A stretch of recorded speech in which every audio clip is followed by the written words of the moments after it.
ආයුබෝවන් සුබ දවසක් කියලා ප්‍රාර්ථනා කරන්නම්. හොඳයි දරුවනේ. අධ්‍යාපන පොදු සහතිකපත්‍ර සාමාන්‍ය පෙළ 2020 විභාගයට මුහුණ දෙන දරුවන් වෙනුවෙන්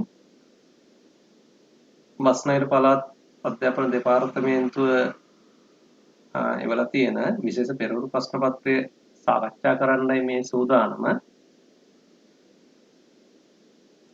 අපි බලමු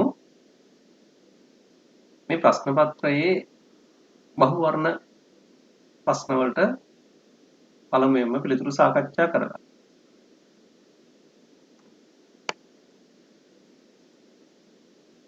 ප්‍රශ්න අංක 1.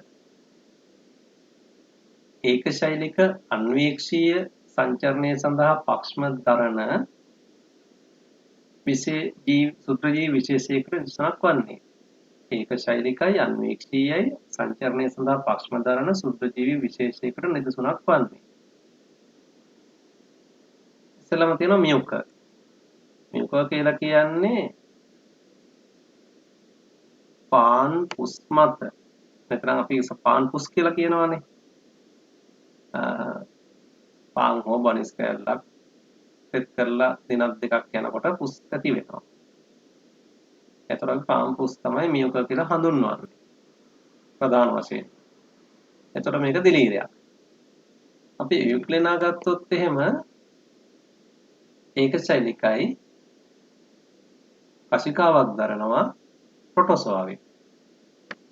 පැරමීසියෙන් ගත්තොත් ඒකශෛලිකයි දේහ ආවරණයේ වටේටම පක්ෂම දරනවා ප්‍රොටෝසෝවාවෙන්.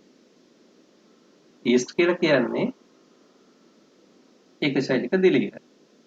එතකොට මෙතනදී සංචරණය සඳහා පක්ෂම උදව් කරගන්නේ අපිට දැන් පැහැදිලි පැරමීසියම් කියන ඒකශෛලික ප්‍රොටෝසෝවා. එහෙනම් දරුවනේ පිළිතුර අංක 3. ප්‍රශ්න අංක 2 සැලකුවොත් පහ සඳහන් ඔක්සයිඩ් අතරින් කුමන ඔක්සයිඩයේ උභයගුණීය වේද? අපි සලකමු ආවර්ත වගුවේ එක් ආවර්තයක්. උදාහරණයක් ලෙස තුන්වන ආවර්තයේ මූලද්‍රව්‍ය ටික මෙතන ඔබට පේන්න තියෙනවා. ඒ වගේ ඔක්සයිඩ් වල සූත්‍රයන් ටිකක් තියෙනවා. ඉතින් ඔයාලා දන්නවා ආවර්ත වගුවේ පළවෙනි දෙවන කාණ්ඩවල තියෙන මූලද්‍රව්‍ය ලෝහ මූලද්‍රව්‍ය මේ ලෝහවල ඔක්සයිඩ් භාෂ්මිකයි.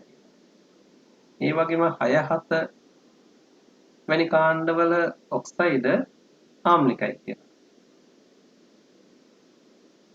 එතකොට ඔයාලට පේනවා ඇලුමිනියම් වල ඔක්සයිඩය උභයගුණීය ඔක්සයිඩයක් වශයෙන් දක්වලා තියෙනවා. ඒයි ඇලුමිනියම් අම්ලයක් සමග හයිඩ්‍රජන් වායුව නිදහස් කරනවා වගේම ඇලුමිනියම් ලෝහයට පුළුවන් භස්මයක් සමග හයිඩ්‍රජන් වායුව නිදහස් කරන්න.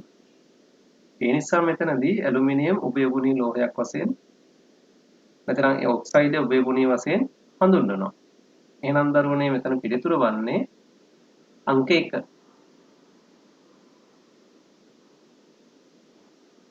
ප්‍රශ්න අංක 3.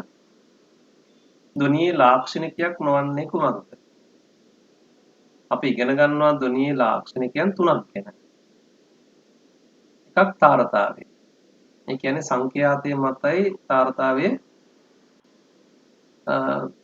ක්‍රියා කරන්නේ. ඒ කියන්නේ සංඛ්‍යාතය වැඩි වෙනවා නම් තාරතාවය වැඩි වෙනවා. සංඛ්‍යාතය අඩුයි නම් තාරතාවය අඩුයි. ඒ ගැන අපි ඉගෙනගෙන තියෙනවා. ඒ වගේම තව ධ්වනියේ ලාක්ෂණිකයක් තමයි හඬේ සැර. එහෙම නැත්නම් විපුලතාවය. විපුලතාවය රඳා පවතින්නේ විස්තාරය මත. එහෙනම් විස්තාරය වැඩි නම් හඬේ සැර නැත්නම් විපුලතාවය වැඩි, විස්තාරය අඩු නම් හඬේ සැර නැත්නම් විපුලතාවය අඩු වෙනවා. තව ධ්වනියේ ලාක්ෂණිකයක් තමයි ධ්වනි ගුණය. කිසියම් ස්වරයක් එකම ස්වරයක් විවිධ සංකීර්ණ භාණ්ඩ වලින් වාදනය කරොත් අපිට ඒ ස්වරයේ ඇතිවන හැඩය එකිනෙකට වෙනස් කියලා අපි ඉගෙනගෙන තියෙනවා. එතකොට එහෙමනම් මෙතෙන්දී අපිට පේනවා තාරතාවයේ හඬේ සැර සහ ධ්වනි ගුණය කියන තුනම ධ්වනියේ ලාක්ෂණිකයන් වෙනවා. එහෙනම් ලාක්ෂණිකයන් නොවන්නේ සංඛ්‍යාතය. එහෙනම් පිළිතුර වන්නේ සංඛ්‍යාතය. ප්‍රශ්නාංක 4. ABC ලෙස දක්වා ඇති පේශි වර්ග පිළිවෙලයි. දරුවනේ ඔයාලා දන්නවා A කියන්නේ සර්පරූපී හැඩයක් ගන්නවා ශෛල. එතකොට සිනුදු පේශි ශෛල එහෙම නැත්නම් සිනුදු පේශි පටකය කියලා හඳුන්වනවා. B කියන පිළිතුරේ තියෙන්නේ ශාකණය වෙලා තියෙන පටකයක්. A හර්ත් පේශි පටකය. රස් විලේඛන තියෙනවා. මෙතන අපි කියනවා විලිඛිත පේශියක් කියලා එක. ඒක න්‍යෂ්ටිකයි. අපි C කියන පේශිය සැලකුවොත් ඒ කංකාල පේශිය. සිලින්ඩර් ආකාරයි. ඒකෙත් රස් විලේඛන තියෙනවා විලිඛිත පේශියක්. එහෙමනම් මේ පේශි පටක වර්ග තුනම ඔබට හඳුනා ගන්න පුළුවන් නම් A කියන්නේ සින්දු පේශි පටකය, B කියන්නේ හර්ත් පේශි පටකය, C කියන්නේ කංකාල පේශි පටකය. එහෙනම් අපේ පිළිතුර වෙන්නේ අංක 4.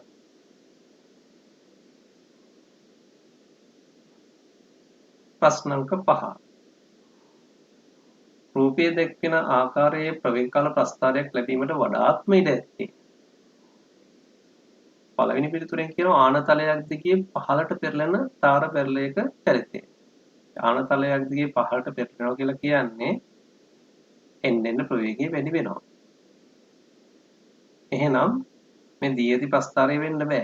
ඒ දී ඇති ප්‍රස්ථාරයේ තියෙන ප්‍රවේගය අඩුවීමක්. අපි තුන්වෙනි පිළිතුර බැලුවොත් නටුවෙන් ගිලිහුණු පොල් ගෙඩියක චරිතය. නටුවෙන් ගිලිහුණ පොල් ගෙඩියක් කියලා කියන්නේ නිශ්චිතතාවයේ ඉඳලා එන්න ප්‍රවේගය වැඩි වෙන වස්තුවක් වෙනවා. එහෙනම් මේ ප්‍රස්ථාරය වෙන්නත් බෑ. ප්‍රවේගය අඩුවීමක් නේ තියෙන ප්‍රස්ථාරයේ.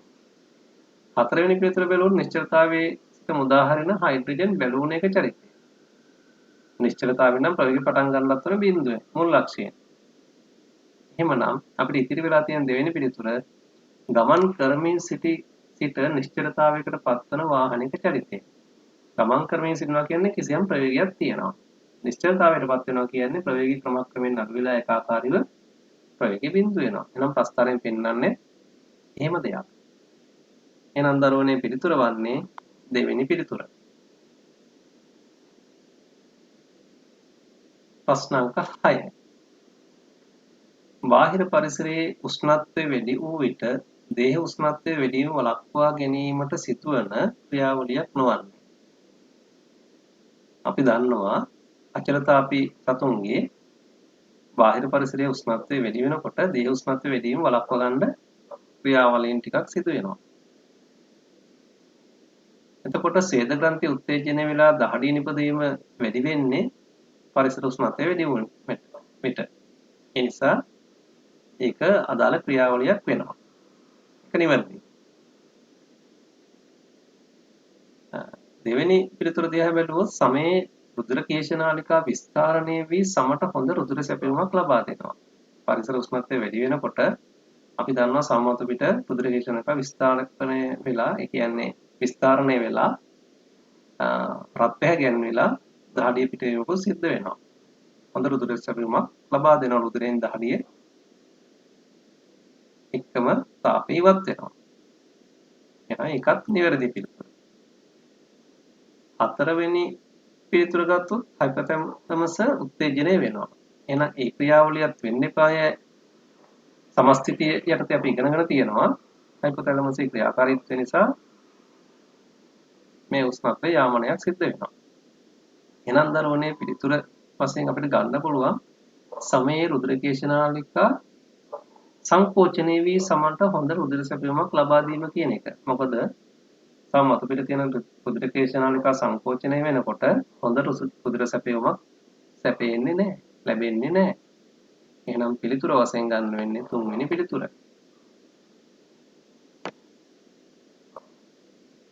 ප්‍රශ්න අංක 7. X11 යනු මූලද්‍රව්‍යක පරමාණුක සංකේතයකි. ඔයාලා දන්නවා 11 කියන්නේ එතකොට පරමාණු ක්‍රමාංකය 23 කියන්නේ ස්කන්ධ ක්‍රමාංකය. X සමස්ථානිකයයි සැලකීමට වඩාත් ඉඩ ඇති මූලද්‍රව්‍ය සංකේතය වන්නේ. එතකොට සමස්ථානිකයක් කියලා කියන්නේ එකම මූලද්‍රව්‍යයේ සමාන පරමාණු ක්‍රමාංක ඇති එහෙත් වෙනත් ස්කන්ධ ක්‍රමාංක ඇති මූලද්‍රව්‍ය පරමාණු වලට. එහෙනම් පරමාණු ක්‍රමාංකය සමාන වෙන්නේ මෙතන තියෙන මූලද්‍රව්‍ය වලින් E 4 වෙනි පිළිතුරේදී 11යි. නමුත් ස්කන්ධ ක්‍රමාංකය 22 වෙලා තියෙනවා x ට වඩා වෙනස් වෙලා තියෙනවා. ඒ නිසා පිළිතුර වන්නේ 4 වෙනි පිළිතුර. ප්‍රශ්නාංක 8. පහත සඳහන් අවස්ථා අතරින් ඝර්ෂණය අඩු කර ගැනීම සඳහා යෙදුණු අවස්ථා වන්නේ. අපි ගත්තොත් දෙවෙනි පිළිතුරේ ඉඳලා ගස් නැගීම සඳහා කොහොලන වලල්ලක් යොදා ගන්න එක.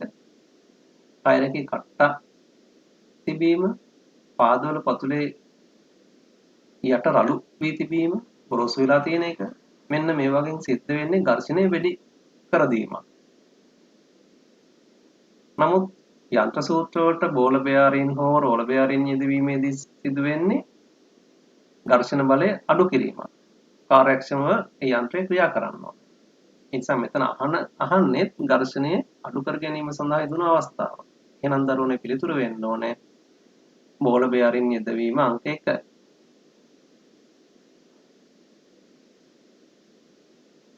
ප්‍රශ්නාංක 9.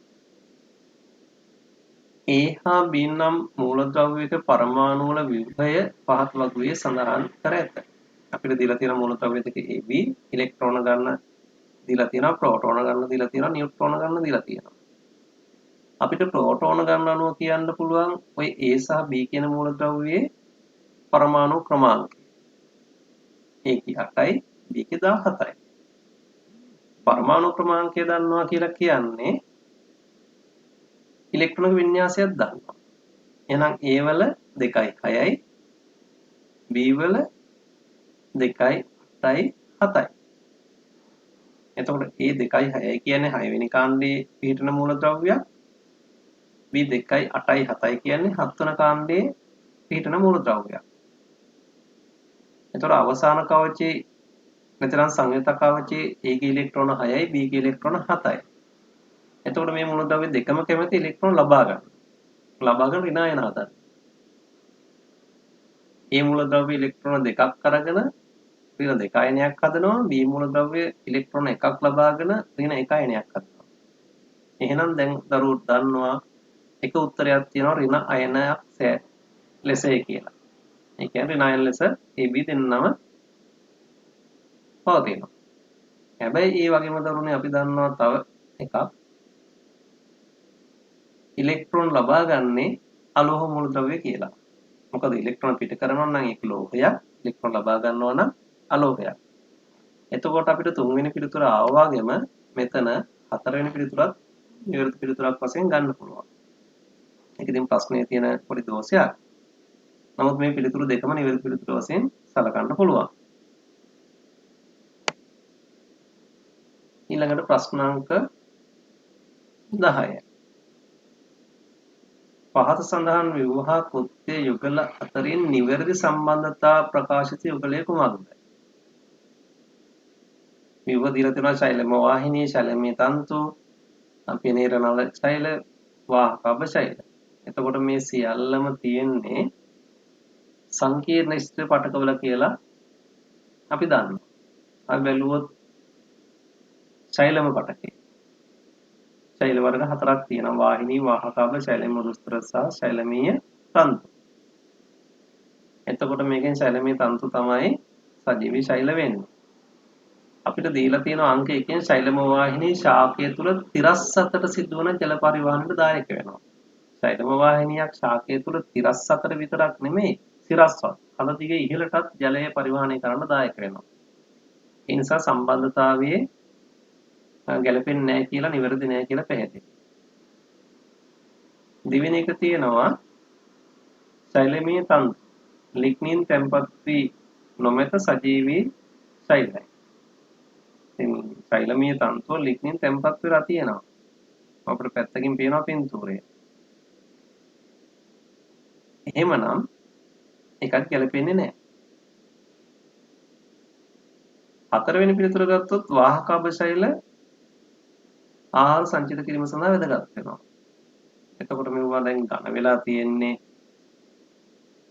මේ ඝන වීම නිසා ඔය සංචිත කිරීමේ කාර්යය කරන්න බැහැ වාහක අබශෛල වල.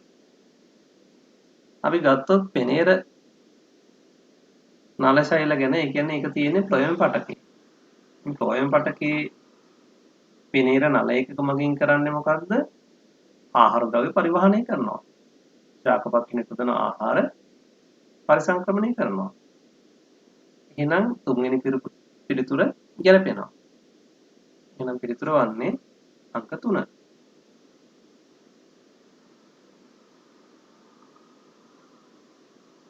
ප්‍රශ්න අංක 11. වෛරසය සම්බන්ධ නිවැරදි ප්‍රකාශය මින් කුමක්ද? වෛරස් වලට කයිටින් වලින් සැදුණු ශෛල බිත්තියක් ඇත. නෑ. අපි දන්නේ නැහැ නේ එහෙම කයිටින් වලින් සැදුණු ශෛල බිත්තියක් ගැන අපි කතා කරන්නේ නැහැ. නම් වැරදි පිළිතුර. වෛරස් සතු එකම ජීවී ලක්ෂණය ඒ අධික ලෙස පැතිරීමයි. නැහැ දරුවනේ. අපි ඉගෙන ගන්න තියෙනවා ජීවී ශෛලයක් තුලදී විතරක් වෛරස ගුණණය මගින් තමන්ගේ වර්ගය බෝ කර ගන්නවා. ඒක තමයි යාගේ ජීවී ලක්ෂණය. ඒ නිසා මේ පිළිතුරත් වැරදි. ක්ෂය රෝගය හා ලාඳුරු වෛරස් රෝග දෙකට උදාහරණ. ක්ෂය රෝගය හැම බැක්ටීරියා රෝගයක්. ඒ නිසා මේ පිළිතුරත් වැරදි. හර්පිස් ලිංගාශ්‍රිතව බෝවන වෛරස් රෝගයකි. මේ පිළිතුර නිවැරදි. එහෙනම් හතරවෙනි පිළිතුර.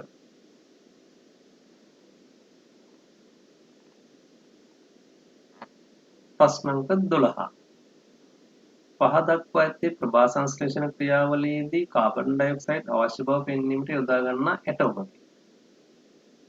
ඇටෝමක් දීලා තියෙනවා දකුණු පැත්තේ ඉහළ කෙළවරේ. අපිට පේනවා ශාකයක් තියෙනවා පෝච්චියක සිටවන ලද. ඒක තියලා තියෙන වීදුරු කුටීරයක් තුල. ඒ තුල තියෙනවා පොටෑසියම් හයිඩ්‍රොක්සයිඩ් ද්‍රාවණයක්. එතකොට වීදුරු කුටීරයකින් සංගත වෙලා තියෙන ආවරණය වෙලා තියෙන නිසා අපි දන්නවා මේ කුටීරය තුල තියෙන වාතයේ කාබන් ඩයොක්සයිඩ් වායු අවශෝෂණය කර ගැනීමේ හැකියාවක් තියෙනවා පොටෑසියම් හයිඩ්‍රොක්සයිඩ් වලට. එතකොට කාබන් ඩයොක්සයිඩ් නොමැති පරිසරයක් තමයි මේ වීදුරු කුටීරය තුල තියෙන්නේ. දැන් අපෙන් අහන්නේ ඉහත ඇටෝම සඳහා ඔබ යොදා ගන්නා ලද පාලක පරීක්ෂාවට වඩාත්ම සුදුසු ඇටෝම. එතකොට අපිට දීලා තියෙන ඇටෝමේ කාබන් ඩයොක්සයිඩ් කියන එක පාලනය කරලා තියෙන්නේ දැන්. එහෙනම් ඉතින් අපේ උත්තරේ වෙන්න ඕනේ කාබන් ඩයොක්සයිඩ් පාලනය නොකරපු එක. ඉතින් ඒකට ගැලපෙන්න තියෙනවා දෙවෙනි උත්තරය. පොටෑසියම් හයිඩ්‍රොක්සයිඩ් වෙනුවට ජලය දාන්න. හැබැයි පළවෙනි උත්තරේ කළු ආවරණයක් යොදලා තියෙනවා. එතකොට අපි දන්නවා ආලෝකය නැතිනම් ප්‍රභා සංශ්ලේෂණය වෙන්නේ නැහැ කියලා. එතකොට තුන්වෙනි උත්තරේ ඔක්සිජන් ඉවත් කර ගන්න කිරීමට යොදා ගන්නා ද්‍රව්‍ය එකතු කරලා තියෙනවා. එතකොට ප්‍රභා සංශ්ලේෂණය වගේ උත්සාහයක් සිද්ධ වෙන්න එපාය.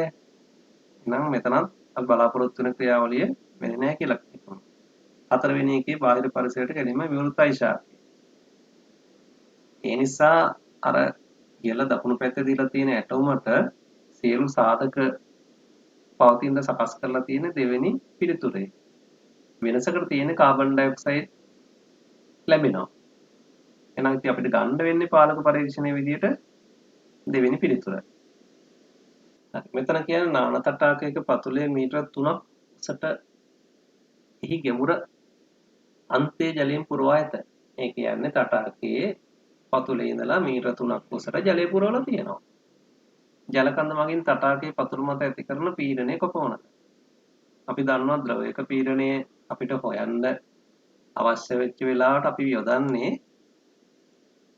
P සමාන H/G කියන සූත්‍රය.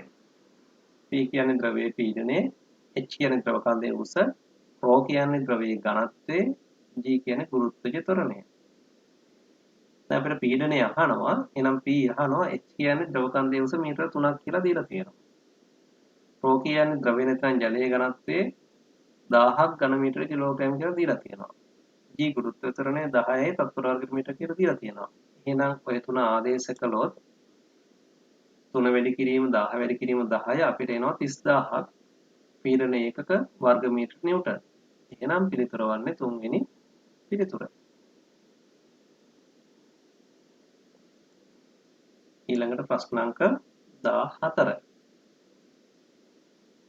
කාබන් පරමාණුවේ ස්කන්ධය 1.999 වැඩි 10 ඍණ 23ක් ග්‍රෑම්. ඒ කියන්නේ කාබන් 612 පරමාණුක ස්කන්ධය දීලා තියෙනවා. මැග්නීසියම් පරමාණුවේ ස්කන්ධය 4.03 වැඩි කිරීම 10 ඍණ 23ක් ග්‍රෑම්. අපෙන් අහනවා මැග්නීසියම් වල සාපේක්ෂ පරමාණුක ස්කන්ධය නිවැරදිව දක්වා ඇත්තේ. කිසියම් මූලද්‍රව්‍යයක සාපේක්ෂ පරමාණුක ස්කන්ධය කියලා කියන්නේ ඒ මූලද්‍රව්‍ය පරමාණුක ස්කන්ධය බෙදනවා කාබන් 612 පරමාණුක ස්කන්ධයෙන් 12න් එකක්. එහෙනම් දැන් අපි මෙතෙන්ට ආදේශ කරන්න දීලා තියෙන தත්ත්වයක් මෙතෙන්ට ආදේශ කරන්නයි තියෙන්නේ. එතකොට දීලා තියෙන මූලද්‍රව්‍ය එතකොට මැග්නීසියම් පරමාණු. මැග්නීසියම් පරමාණුක ස්කන්ධය අපිට දීලා තියෙනවා 4.03 වැඩි 10 23ක් ඍණ 23ක් කියලා. ඊට පස්සේ කාබන් පරමාණුක ස්කන්ධය දීලා තියෙනවා 1.99 වැඩි කිරීම 10 ඍණ 23ක් ග්‍රෑම්. එතකොට කාබන් 612 පරමාණුවෙන් 12න් එකක් වෙන්න ඕනේ. ඒ කියන්නේ 12න් එකෙන් බෙදෙන්න ඕනේ. ඉතින් අපි ඕක උඩයට මාරු කරලා 12න් වැඩි කළා නම් අපිට පිළිතුර නිවැරදි වෙනවා. එහෙනම් මේ පිළිතුර පවතින්නේ දෙවෙනි පිළිතුරේ. නම් මෙතන ගැලපෙන්නේ දෙවෙනි පිළිතුර. හරි. අපි ඊළඟට යමු ප්‍රශ්න අංක 15ට. පහත ප්‍රතික්‍රියා අතරින් තුලිත ද්විත්ව විස්ථාපන සමීකරණයක් තෝරන්න. මෙතනදී බැලූ බැල්මට අපිට ද්විත්ව විස්ථාපනයක් කියලා කියන්නේ අදාළ ප්‍රතික්‍රියක දෙකේ කොටස් හුවමාරු වෙලා සම්බන්ධ වෙන එකනේ. දැන් පළවෙනි එකේ සෝඩියම් කාබනේට් සහ කැල්සියම් ක්ලෝරයිඩ් තියෙනවා. එතකොට සෝඩියම් කොටස අනිත් එකේ ක්ලෝරින් එක එකතු වෙලා සෝඩියම් ක්ලෝරයිඩ් හදනවා. ආයි මේ දෙවෙනි එකේ කැල්සියම් කොටස අනිත් පැත්තේ කාබනේට් එකතු වෙලා කැල්සියම් කාබනේට් හදනවා. ඒ වුණාට දරුවනේ මේකේ වැරැද්දක් තියෙනවා. මොකද්ද වැරැද්ද? සෝඩියම් කාබනේට් වල සූත්‍රය වැරදි. Na2CO3 වෙන්න ඕනේ. ඒ කාබනේට් කණ්ඩකය ඍණ 2යි සෝඩියම් ධන 1යි. ඒතර සමීකරණ දෙක මාරු වෙච්චාම Na2CO3 වෙන්න ඕනේ. එහෙනම් ඒ වැරද්ද මෙතන තියෙනවා. ඊට පස්සේ අපි ආයේ වගේ ද්විත්ව විස්ථාපනයක් තියෙන එකක් තියෙන තුන්වෙනි පිළිතුර. එතකොට කොපර් එක සම්බන්ධ වෙනවා අනිත් පැත්තේ කාබනේට්. Copper carbonate. සෝඩියම් එක සම්බන්ධ වෙනවා පළවෙනි ප්‍රතික්‍රියකේ සල්ෆේට්. එහෙනම් සෝඩියම් සල්ෆේට්. එතකොට මේ වගේ සූත්‍ර ලියලා තියෙනවත් නිවැරදි. තුලනය කිරීම බැලුවොත් කොපර් එකයි අනිත් පැත්තේ කොපර් එකයි. සල්ෆර් එකයි ඉතලෙන් හැපෙතේ සල්ෆර් එකයි. සෝඩියම් 2යි ඉතලෙන් හැපෙතේ සෝඩියම් 2යි. කාබන් එකයි කාබන් එකයි. ඔක්සිජන් 3යි අනිත් මෙතන තියෙනවා 4ක් 7ක් තියෙනවා. ඔක්සිජන් 4යි මේ 3යි 7යි. එහෙනම් තුලනය වෙලා තියෙනවා. එහෙනම් නිවැරදි සමීකරණය වෙන්න ඕනේ තුලිත ප්‍රතික්‍රියා වෙන්න ඕනේ තුන්වෙනි පිළිතුර. ප්‍රශ්න අංක 16. කෝඩේටා වංශයට පරිණාමිකව වඩාත් බඳුතා දක්වන අපෘෂ්ඨ වංශීය සත්ත්ව වංශය වන්නේ. අපි ඉගෙන ගන්නවා කෝඩේටා වංශයට පරිණාමිකව බඳුතා දක්වන්නේ 1 නෝඩමේටාවන් කියලා. ඔයාලට මතක ඇති මේ වංශයට අයිති වෙනවා මෙන්න මේ ජීවීන් ටික. පසඟිල්ලා, මුඳු ඉකිරියා, මුඳු කැකිරි මේගොල්ල කෝඩේටා වංශයට පරිණාමිකව බඳුතා දක්වනවා. ප්‍රශ්න අංක 17 A B හා C දී වස්තුව මත ඇති කරන උඩුකුරු තෙරපුම වස්තුව මගින් විස්ථාපනය වූ ජලයේ බරට සමානයි කියලා A කියලා ප්‍රකාශයක් දීලා තියෙනවා. මේ අවස්ථා තුනේදීම වස්තුව මත ක්‍රියා කරන උඩුකුරු තෙරපුම වස්තුව මගින් විස්ථාපිත ජලයේ එහෙම නැත්නම් තරලයේ බරට සමානයි. ඒක කියන්නේ ආකිමිඩිස් නියමය වගේ. එහෙනම් ඒක ප්‍රකාශය හරි. B Aහිදී වස්තුවේ උඩුකුරු තිරපම Bහිදී වස්තුව මත උඩුකුරු තිරපමට සමාන වේ. දැන් ඒ අවස්ථාවේදී වස්තුව ගිල්ලිලා තියෙන්නේ කිසියම් ප්‍රමාණයක් භාගයක් කියලා අපි සලකමු. නමුත් B අවස්ථාවේ සම්පූර්ණ වස්තුව ගිලිලා. එහෙනම් ඒ අවස්ථාවේදී ඉවත් වෙලා යන තරල පරිමාව ජල පරිමාව මේ වස්තුවේ පරිමාවයෙන් භාගයයි. B අවස්ථාවේදී විස්ථාපනය වෙලා යන ඉවත් වෙලා යන තරල පරිමාව ජල පරිමාව මේ වස්තුවේ පරිමාවට සමානයි. එහෙනම් ඒ පරිමා දෙකේ බරට උඩුකුරු තිරපම සමාන වෙනවා නම් අවියන් දෙකක් නේ අපිට ලැබෙන්නේ. ඒ අවස්ථාවේ ලැබෙන ප්‍රමාණයට වඩා වැඩි ජල ප්‍රමාණයක් ඉවත් වෙන මේ අවස්ථාවේදී. එතකොට ඒ ජලයේ බර ඊට වඩා වැඩි. එහෙනම් උඩුකුරු තිරපම දෙක සමාන වෙන්නේ නැහැ. C කියන ප්‍රකාශය බැලුවොත් එහෙම B හිදී වස්තුව මත ක්‍රියා කරන උඩුකුරු තිරපම C හිදී වස්තුව මත ක්‍රියා කරන උඩුකුරු තිරපම සමානයි. B සම්පූර්ණයෙන්ම B වලදී ගිල්ලා තියෙන වස්තුව. C වලදී ගිල්ලා පල්ලෙහාටත් ගිහිල්ලා. මේ අවස්ථා දෙකේදීම එකම වස්තුව එහෙනම් ඉවත් වන ජල පරිමාව සමානයි. එතකොට ජල පරිමාවයේ බරට උඩුකුරු තිරපම සමානයි. එහෙනම් ඉවත් වන ජල පරිමාණ දෙකේ බර දෙක සමානයි කියන්නේ උඩුකුරු තිරපම සමානයි. එහෙනම් දැන් මෙතන නිවැරදි වෙන්නේ A සහ C. ඒ කියන්නේ තුන්වෙනි පිළිතුර.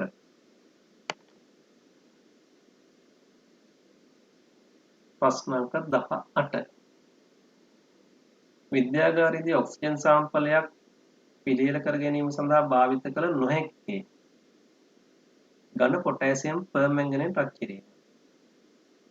අපි දන්නවා කොන්ඩිස් නැත්නම් පොටෑසියම් පර්මැංගනේට් රත් කරලා අපිට ඔක්සිජන් වායුව ලබා ගන්න පුළුවන්.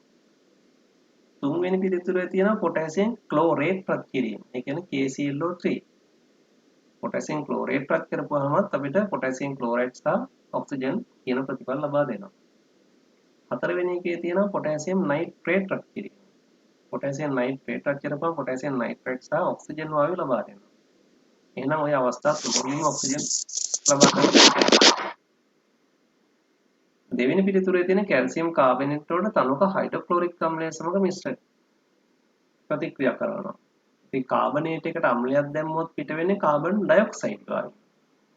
ඒ නිසා දරුවනේ පිළිතුර වන්නේ දෙවෙනි පිළිතුර.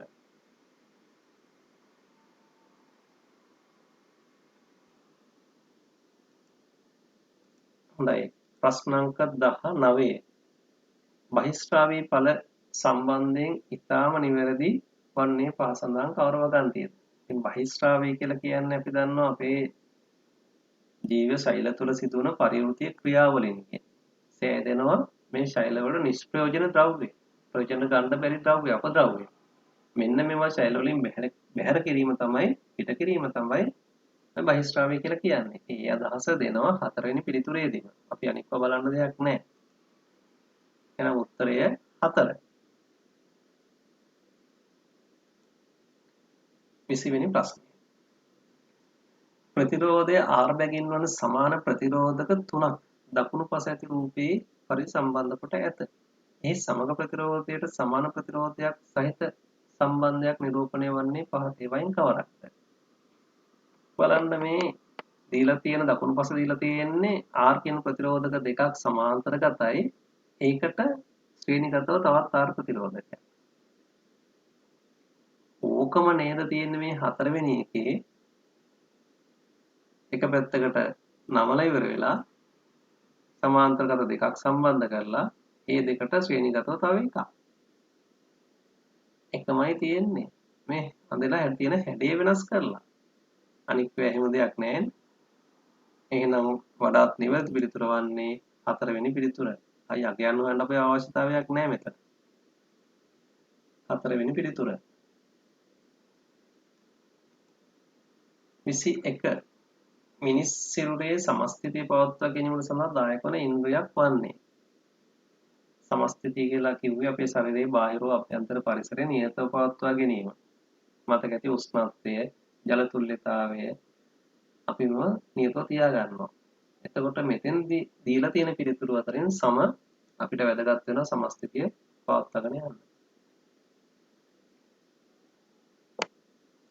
22. පොලික්ලෝරෝ එතීන් වල පුනරාවර්තී ඒකකය වන්නේ. අපි ඉස්සෙල් බැලුවොත් ක්ලෝරෝ එතීන් වල බිව්වේ. මේ ක්ලෝරින් නැතුව ගියා නම් එතීන් එක. දැන් ක්ලෝරින් තියෙන නිසා ක්ලෝරෝ එතීන්. ද්විත්ව බන්ධනයක් තියෙනවා.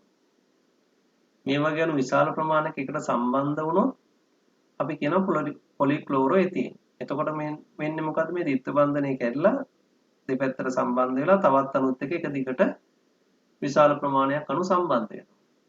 එහෙම සම්බන්ධ වෙන්න තියෙන අණුව තමයි පුනරාවර්තී ඒකකය කියන්නේ. රිපීටින් යුනිට් එක කියන්නේ. එහෙනම් ඒ අවස්ථාව තමයි තුන්වෙනි එකේ තියෙන්නේ. මැද තියෙන ද්විත්ව බන්ධනය කැඩුනා දෙපැත්තට බන්ධන දෙකක් හටගත්තා. එහෙනම් තවත් අණුත් එක්ක සම්බන්ධ වෙන්න පුළුවන් එක දිගට. එහෙනම් පුනරාවර්තී ඒකකය නැත්නම් රිපීටින් යුනිට් එක කියන්නේ තුන්වෙනි පිළිතුර වෙනවා. මේකේ දෙවෙනි පිළිතුර පොලික්ලෝරෝ එතීන් කියන පුනරාවර්තී ඒකකය නෙමෙයි මේ. බහු අවයවයි. පොලික්ලෝරෝ එතීන් වල බහු අවයවයක තමයි මේ n වාරයක් දාලා තියෙන්නේ. හරි හොඳයි.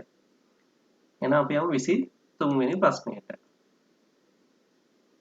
පහත කුමන පරිපථයේ නිවැරදි අණුව පහත කුමන පරිපථයේ අණුව R ප්‍රතිරෝධයේ අන්ත ඒ කියන්නේ R කියන ප්‍රතිරෝධයේ කෙලවරවල් අතර විභවාන්තරයක් හා ඒ හරහා ගලන ධාරාවන් යන දෙකම නිවැරදිව මැනගත හැකිද කියලා.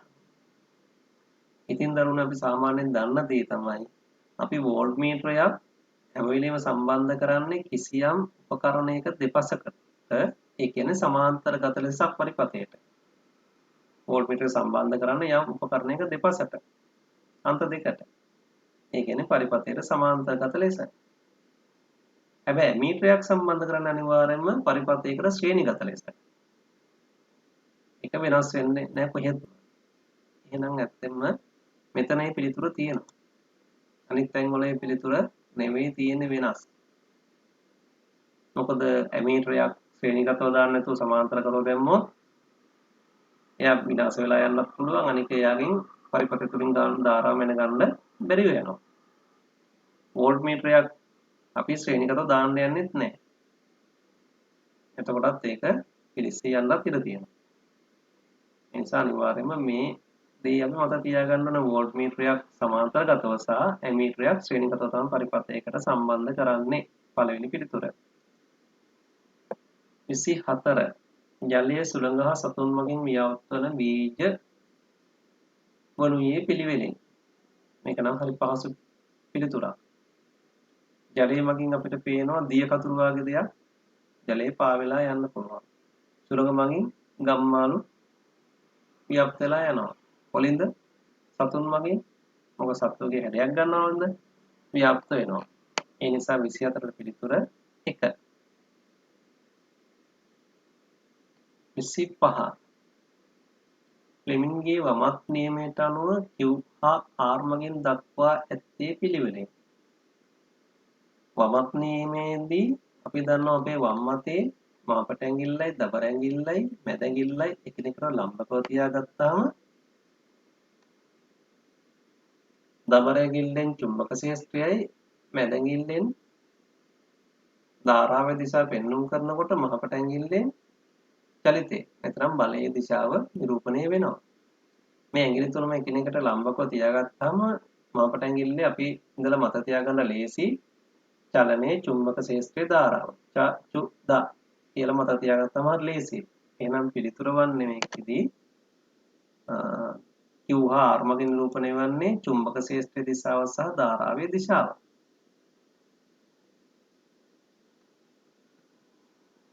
26 පුද්ගලයෙක් නිෂ්පාදනයක් ක්‍රියාවක් හෝ ආයතනයක් හේතු කොටගෙන නිශ්චිත කාල සීමාවකදී විමෝචනය වන මුළු කාබන් ඩයොක්සයිඩ් වායු ප්‍රමාණය පිළිබඳ සත්‍ය වදන්ති. නිශ්චිත කාල සීමාවකදී විමෝචනය වන මුළු කාබන් ඩයොක්සයිඩ් ප්‍රමාණය කියපුවම මතක් වෙනවනේ මේ කියන්නේ කාබන් පිය සටහන ගැන කියලා. එහෙනම් පිළිතුර වන්නේ පළවෙනි පිළිතුර.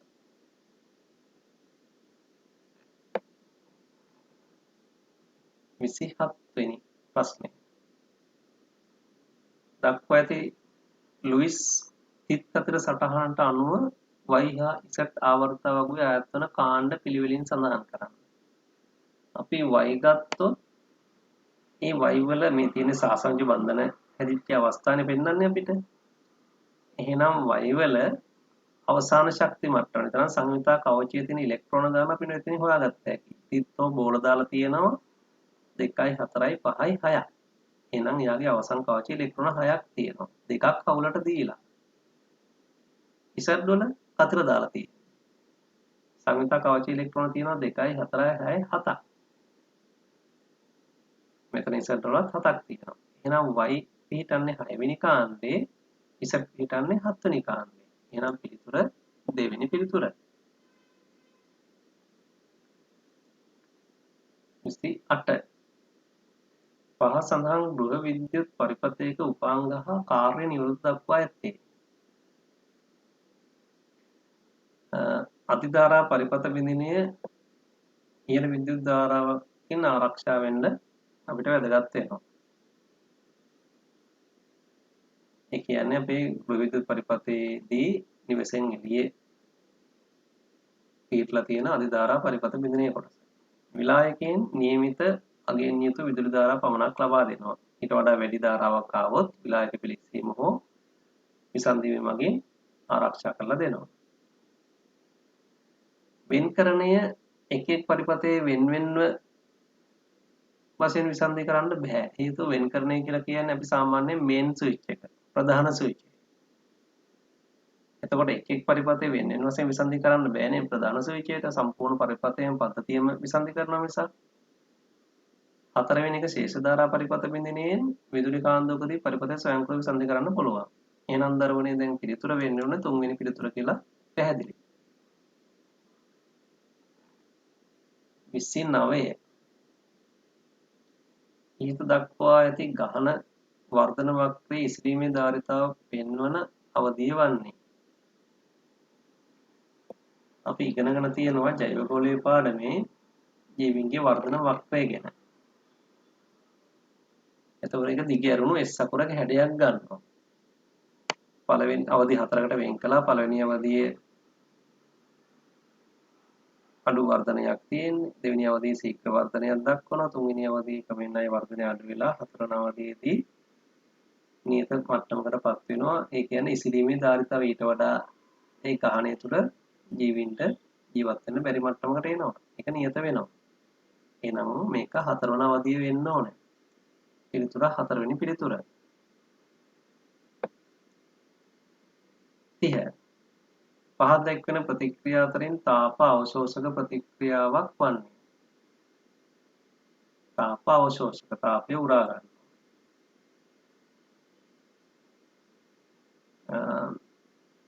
මෙතන තියෙන පිළිතුර වලින් දෙවෙනි පිළිතුර ගත්තොත් කැල්සියම් ඔක්සයිඩ් ජලයත් එක්ක ප්‍රතික්‍රියාව. ඒ කියන්නේ පිලිස්සු උහුණු වලට ජලය දාපුවම අපි දන්නා විශාල තාප ප්‍රමාණයක් නිදහස් කරනවා.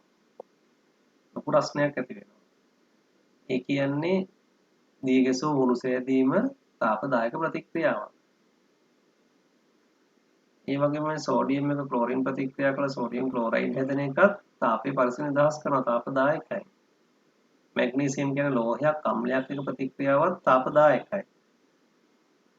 ඒ වුණාට අපි දන්නවා මේ කාබන් ඩයොක්සයිඩ් ජලයක සම්බන්ධයෙන් සූර්ය ශක්තියෙන් ක්ලෝරොෆිල් භාවිතයෙන් මේ ප්‍රභා සංශ්ලේෂණ ප්‍රතික්‍රියාව සැලකුවොත් එහෙම තාපේ නිදහස් වීමක් වෙන්නේ නැහැ. එයාට සූර්ය ශක්තිය උරා ගන්න ඕනේ, අවශෝෂණය කර ගන්න ඕනේ. ඒ නිසා ඒක තාප අවශෝෂක ප්‍රතික්‍රියාව වෙනවා. එහෙනම් පිළිතුර 1.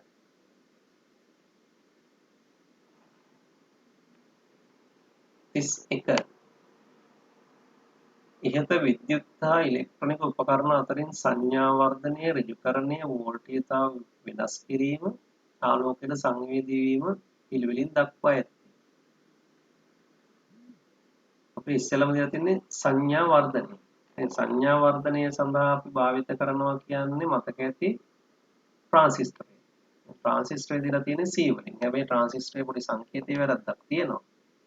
E හිසක් තියෙන්න ඕන එක නැහැ. කලෙක්ටරේට නමුත් අපි බාර ගමු ට්‍රාන්සිස්ටර් කියලා. එතකොට C ඉස්සෙල්ලාම. ඊට පස්සේ ඍජුකරණය. ඍජුකරණය කරන්න අපි දන්නවා ඩයෝඩය ඕන. එහෙනම් ඩයෝඩයේ සංකේතය තමයි B තියෙන්නේ. එහෙනම් C B. ඊට පස්සේ වෝල්ටීයතාවය වෙනස් කරන්න. වෝල්ටීයතාවය වෙනස් කරන්න අපි යොදාගන්නේ පරිණාමකයක්. ට්‍රාන්ස්ෆෝමර් එකක්. මේ තියෙන ට්‍රාන්ස්ෆෝමරේ සංකේතය. එහෙනම් ඔන්න C V A ආවා. හතරවෙනි එකෙන් අපි කරන්නේ ආලෝකයට සංවේදී වීම. ආලෝකයට සංවේදී කියන අදහස පෙන්වනවා මේ ඊතල දෙකෙන්. ආලෝකයට සංවේදී ප්‍රතිරෝධකයක් මේ තියෙන්නේ. LDR එකක්. එහෙනම් ඒක එන්න ඕනේ හතරවෙනි. එහෙනම් දරුවනේ පිළිතුර තුන්වෙනි පිළිතුර.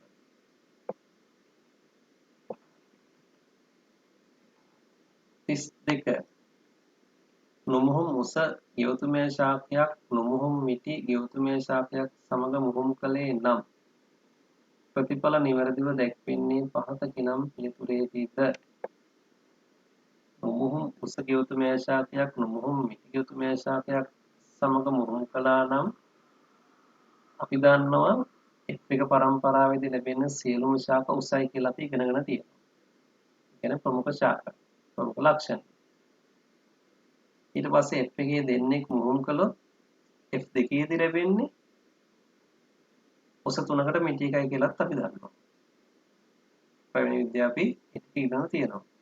දැන් මෙතන පළවෙනි පිළිතුර තියෙනවා F1 පරම්පරාවේ ශාක ස්වපරාගණය කළ විට උස 3යි මිටි 1 අනුපාතයට ලැබෙනවා වෙන එක හරි. දෙක තියෙනවා F1 පරම්පරාවේ ශාක ස්වපරාගණය කළ විට ලැබෙන ශාක සියල්ලම මිටි වේ. එහෙම වෙන්නේ නැහැ නේ. ඒක වැරදි. 3 F1 පරම්පරාවේ ශාක ස්වපරාගණය කළ විට මිටි 3කට උස 1. ඒක වෙන්නේ නැහැ මොකද ප්‍රමුඛ ලක්ෂණය උස. F1 පරම්පරාවේ ශාක ස්වපරාගණය කළ විට ලැබෙන ශාක සියල්ලම උස වෙන්නේ ඒ ජනකයන්. ඒ කියන්නේ නොමුහුම් උස සහ මිටි මේ ශාක මුහුම් කරපුවාම තමයි සියල්ලම උස වෙන්නේ. එහෙනම් නිවැරදි පිළිතුර වන්නේ අංක 1. 32 ප්‍රශ්නය. මිශ්‍රණ වලින් සංඝටක වෙන් කර ගැනීමේ යාන්ත්‍රික ක්‍රමයක් ලෙස භාවිත වන අවස්ථාවක් තෝරන්න. යාන්ත්‍රික ක්‍රමයක් වශයෙන් අපිට පැහැදිලිව පේනවා ඉල්ලම් වලින් මැණික් වෙන් කර ගැනීමේදී අපි කරන්නේ ගෙරීමේ කාර්යය. එනක යාන්ත්‍රික ක්‍රමයක්. දැන් බොර තෙල් වලින් ඉන්ධන වෙන් කරගන්න කරන්නේ බාහිර ආසාවනයක්නේ. යාන්ත්‍රික ක්‍රමයක් නෙමෙයි. යුස් වලින් සීනි වෙන් කර ගැනීමේදී ස්පටිකරණයක්නේ. යාන්ත්‍රික ක්‍රමයක් නෙමෙයි. පුරුදු කොළ වලින් කුරුන් තෙල් වෙන් කර ගන්නකොට කුමාරාසවනයේනේ. එන එකත් යාන්ත්‍රික ක්‍රමයක් නෙමෙයි. පිළිතුර වන්නේ පළවෙනි පිළිතුර. 34 පිළිවෙලින් xx dash ඒ කියන්නේ මේ a සහ b මාධ්‍ය වෙන් කරලා තියෙන රේඛාව. yy dash ඒ කියන්නේ b සහ c මාධ්‍ය වෙන් කරලා තියෙන පෘෂ්ඨය. එතකොට වෙන්වන ABC යන මාධ්‍ය තුලින් ගමන් කරන ආලෝක කිරණයක රූප සටහන ඉහත දැක්වේ. ABC මාධ්‍ය විය හැක්කේ මොනවාද? අපිට පේනවා E මාධ්‍ය ඉඳලා B මාධ්‍යට එනකොට අභිලම්බයේ දෙසර නැමුණා. එහෙනම් Aට වඩා B ගානතර මාධ්‍යයක්. ආයි B මාධ්‍ය ඉඳලා C මාධ්‍යට එනකොට නැවතත් අභිලම්බයේ දෙසර නැමිලා. ඒ කියන්නේ Bට වඩා C ගානතරයි. එහෙනම් ඊට ගැලපෙන පිළිතුරක් වෙන්නේ හතරවෙනි පිළිතුර. නේද? 34ට හතරවෙනි පිළිතුර. වාතය, ජලය, වීදුරු. වාතයෙන් ජලයට යනකොට අභිලම්බයේ දෙසට නැවෙනවා වර්තන කිරණය. ජලයෙන් වීදුරු වලට යනකොට නිර්ගත කිරණය ආය අභිලම්බයේ දෙසට නැවෙනවා. හොඳයි. ප්‍රශ්න අංක 35. පහත වගන්ති අතරින් නිවැරදි වගන්තිය තෝරන්න. ද්වි අවතල හැඩති රතුරුදුරණු න්‍යෂ්ටි රහිත වේ. අපි ඉගෙනගෙන තියෙනවා. ශිරපායන්ගේ රතුරුදුරණු ද්වි අවතල හැඩයි න්‍යෂ්ටි රහිතයි. ඒක හරි. නිවැරදි වගන්තිය. දීපද නාමකරණයේදී ගණනාමයේ මුල් අකුර කැපිටල් ඉංග්‍රීසි කැපිටල් අකුරෙන් ලියා දක්වයි. ඒකත් හරි. මොකද දීපද නාමකරණයේදී ගණනාමයේ මුල් අකුර අනිවාර්යෙන් කැපිටල් වෙන්න ඕනේ ඉංග්‍රීසි. පූර්ණ විභාජනයේ සිදුවන්නේ අලිංගික ප්‍රජනනයේදී. නෑ නේද? පූර්ණ විභාජනය සිදුවන්නේ ලිංගික ප්‍රජනනයේදී. ඒ නිසා වැරදි. බද්ධ කිරීමේදී පසල සම්බන්ධ වන ශාක කොටස ග්‍රාහක ලෙස හඳුන්වයි. ඒක හරි අපි දන්නවා. ග්‍රාහකය අනුජය ගත්තම ග්‍රාහකය තමයි පොළොවට පසල සම්බන්ධ වෙන්නේ. එහෙනම් පිළිතුර තුන්වෙනි පිළිතුර. 36 පහත වගන්ති වලින් නිවැරදි වන්නේ කුමක්ද? ආලෝක සංවේදී ප්‍රතිරෝධකයක් මතට ආලෝකයේ වැටෙන විට ප්‍රතිරෝධය වැඩි වේ. නෑ දරුවනේ අපි දන්නවා ආලෝක සංවේදී ප්‍රතිරෝධකයකට ආලෝකය වැටෙනකොට ප්‍රතිරෝධය අඩු වෙනවා. එන එක වැරදි. අර්ධ තරංග ඍජුකරණයේදී අවම වශයෙන් ඩයෝඩ් දෙකක් භාවිත කරයි. නැහැනේ. අපි කරලා තියෙන හැම විටම එක ඩයෝඩයක් භාවිතයෙන් තමයි අර්ධ තරංග ඍජු කරන්නේ.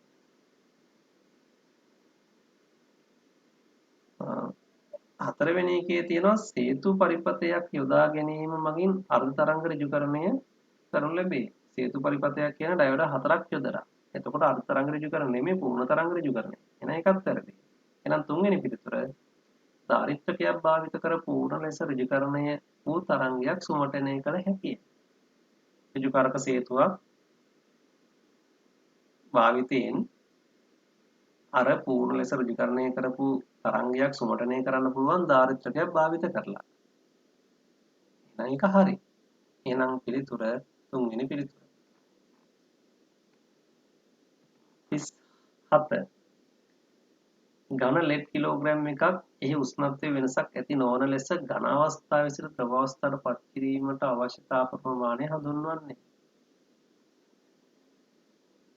දරුවනේ අපි දන්නවා ඝන අවස්ථාවේ තියෙන ද්‍රව්‍ය කිලෝග්‍රෑම් එකක් මෙතන නම් අයිස් අරන් තියෙනවා. එයාගේ උෂ්ණත්වය සෙල්සියස් අංශක 0.0යි. ඒ පවතින උෂ්ණත්වයේ ඒ විදිහටම තියාගෙන එයා ද්‍රව අවස්ථාවට පත් කරන්න පුළුවන් නම් ඒ කිලෝග්‍රෑම් එකම උෂ්ණත්ව වෙනසක් ඇති නොවන පරිදි මෙතන වෙන්නේ විලයනයක් කියලා අපි හැඳින්වුවා. ඒ සඳහා වැය වෙන තාපය විලයන විස්තෘප්ත තාපය. එහෙනම් ප්‍රශ්නේ අහන්නේ ලෙඩ් ඝන කිලෝග්‍රෑම් ඒ කියන්නේ ඝන ලෙඩ් කිලෝග්‍රෑම් එකක් එහි උෂ්ණත්ව වෙනසක් ඇති නොවන ලෙස ඝන අවස්ථාවේ සිට ද්‍රව අවස්ථාවට පත් කරන්න අවශ්‍ය තාප ප්‍රමාණය අපි හඳුන්වන්නේ. එහෙනම් ලෙඩ් වල විලයනයේ විස්තෘප්ත තාපය කියලා.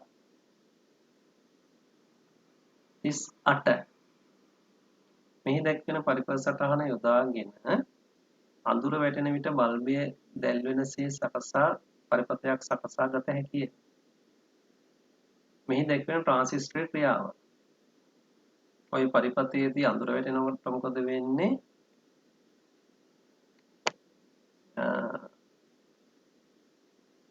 මේ LDR එක මෙතන දැක්වෙන LDR එකනේ. ඒකට ආලෝකය වැටෙනකොට ප්‍රතිරෝධකයක්නේ. ආලෝකය වැටෙනකොට ප්‍රතිරෝධය අඩු වෙනවා. එතකොට මොකද වෙන්නේ? ආලෝකය දවල්ක වෙලාවනේ ආලෝකය වැඩි කියන්නේ. මේ පරිපථය හරහා මේක දැන් පහළට පේන්නේ ධාරාවක් ගලනවා. ඒ කියන්නේ ප්‍රධාන පරිපථය හරහා ධාරාවක් ගලනවා. නමුත් ට්‍රාන්සිස්ටර් හරහා ධාරාව යන්නේ නැහැ. හැබැයි අඳුර වැටෙනකොට මොකද වෙන්නේ? ප්‍රතිරෝධය වැඩි වෙනවා. LDR එක. ප්‍රතිරෝධය වැඩි අවස්ථාවේදී මෙහෙන් ධාරාව යන්න දෙන්නේ නැහැනේ. එතකොට මොකද වෙන්නේ? මේ ට්‍රාන්සිස්ටරේ බේස් එමිටර් අග්‍රය හරහා ඔන්න ධාරාවක් යන්න පටන් අරගෙන දැන් ප්‍රධාන පරිපථයේ වැඩි ධාරාවක් යන්න පටන් ගන්නවා. එතකොට මේ බල්බය දැල් වෙනවා. එහෙනම් මේ ට්‍රාන්සිස්ටරය ක්‍රියා කරන්නේ ස්විච් එකක් විදිහට. අපි එමය ඉගෙනගෙන තියෙන්නේ. එහෙනම් පිළිතුර 4 වෙනි පිළිතුර. 38 වෙනි එක පිළිතුර 4. 39 කොපර් සල්ෆේට් ද්‍රාවණයක් භාවිත කරමින් යකඩ ඇණයක් මත ලෝහයක් ආලේප කිරීමට සැලසුම් කර තිබේ. මෙහි ධන ඉලෙක්ට්‍රෝඩය සම්බන්ධ කළ යුත්තේ. ඔයාලට මතක ඇති අපි කොපර් සල්ෆේට් ද්‍රාවණයක් අරගෙන කෝෂයක් කරන එකට සම්බන්ධ කරනවා තම තහඩුවක් සහ යකඩ හැන්දක් වෙන දෙයක් යකඩ ඇණයක් වාගේ. එතකොට ටිකක් වෙලා යනකොට මේ යකඩ හැන්දේ හෝ යකඩ ඇණයේ කොපර් තැම්පත් වෙනවා. අන්න ඒ වෙලාවට ඍණාගයට සම්බන්ධ වෙලා තියෙන්න ඕනේ කැතෝඩයට සම්බන්ධ වෙලා තියෙන්න ඕනේ ආලේප වෙන්න ඕනේ උපකරණය. ඒ කියන්නේ යකඩ හැන්ද. ධනාත්මකයේ තියෙන්න ඕනේ ඒ ආලේපය අවශ්‍ය මොකක්ද ලෝහය ඒක. ඒ කියන්නේ තම තහඩුව තියෙන්න. එහෙනම් දැන් මේ ප්‍රශ්නේ අහන්නේ ධන ඉලෙක්ට්‍රෝඩට සම්බන්ධ වෙන්න ඕනේ මොකක්ද කියලානේ. එහෙනම් තම තහඩුව. මොකද අනිවාර්යයෙන් වෙන ඉලෙක්ට්‍රෝන සම්බන්ධ වෙන්න ඕනේ යකඩ හැන්ද කියන එක. එහෙනම් පිළිතුර තුන්වෙනි පිළිතුර. 40 වෙනි ප්‍රශ්නය අවසාන ප්‍රශ්නය. හරිතාගාර වායු විමෝචනය අවම කිරීම සඳහා ඇති කරගත් සම්මුතිය මේක අනිවාර්යයෙන් අපි දන්න එකක් කියොතෝ සම්මුතිය කියලා.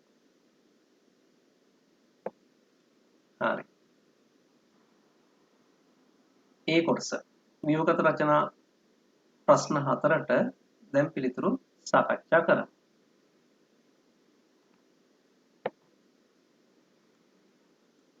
පළවෙනි ප්‍රශ්නය තියෙන්නේ ඒ කොටසේ කාර්මික නගරයක් වූ චීනයේ වූහාන් නගරයේ COVID-19 වෛරස් රෝගය ව්‍යාප්ත වීමත් සමග සංචරණ සීමා ඇති කර කර්මාන්ත නිෂ්පාදන ක්‍රියාවලියෙන් බැහැර වෙන ලද ලෝකයේ ප්‍රථම ප්‍රදේශයක් බවට පත් වුණාලු. ඒක අපි දන්නවා.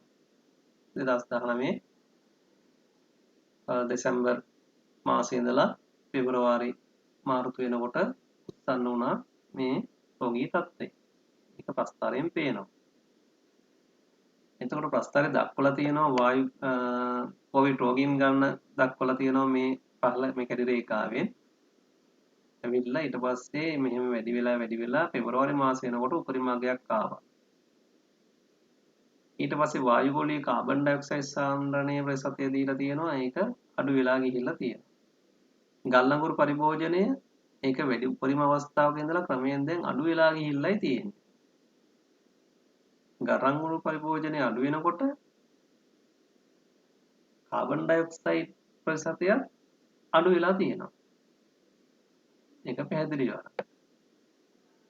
හරි. ප්‍රශ්නේ පළවෙනි කොටසෙන් අහනවා මෙම නගරය තුල ගල් අඟුරු පරිභෝජනය සිදු කරන්නේ කුමන කාර්යයක් සඳහා විය හැකිද?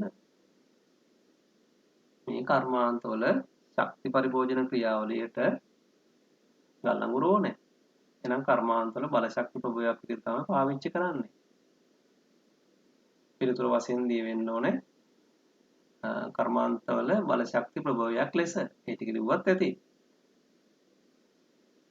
ප්‍රශ්නයේ දෙවෙනි කොටස මෙම නගරය තුල සලකනු ලබන කාල පරිච්ඡේදයේදී ගල් අඟුරු පරිභෝජනය වෙනස් වීම ඇත්තේ කෙසේද? සලකනු ලබන කාල පරිච්ඡේදයේ ගල් අඟුරු පරිභෝජනය අපි දන්නවා අඩු වෙලා තියෙන්නේ. නේද? කර්මාන්ත වැසී යාමත් සමග ගල් අඟුරු භාවිතය අඩු වෙලා තියෙන්නේ. එහෙනම් මේ වගේ අදහසක් දීපුවම පිළිතුර ගැලපෙනවා. තුන්වෙනි කොටසෙන් අහනවා එයට අනුරූපී ලෙස විචරණය වී ඇති අනෙක් රාශිය කුමක්ද? ගල් අඟුරු භාවිතය අඩු වෙනකොට කාබන් ඩයොක්සයිඩ් වායු ගෝලීය ප්‍රතිශතයත් අඩු වෙලා තියෙනවා. එහෙනම් ඒකට අනුරූපී අණුව විචරණය වෙලා තියෙන්නේ වායු ගෝලීය කාබන් ඩයොක්සයිඩ් ප්‍රතිශතය.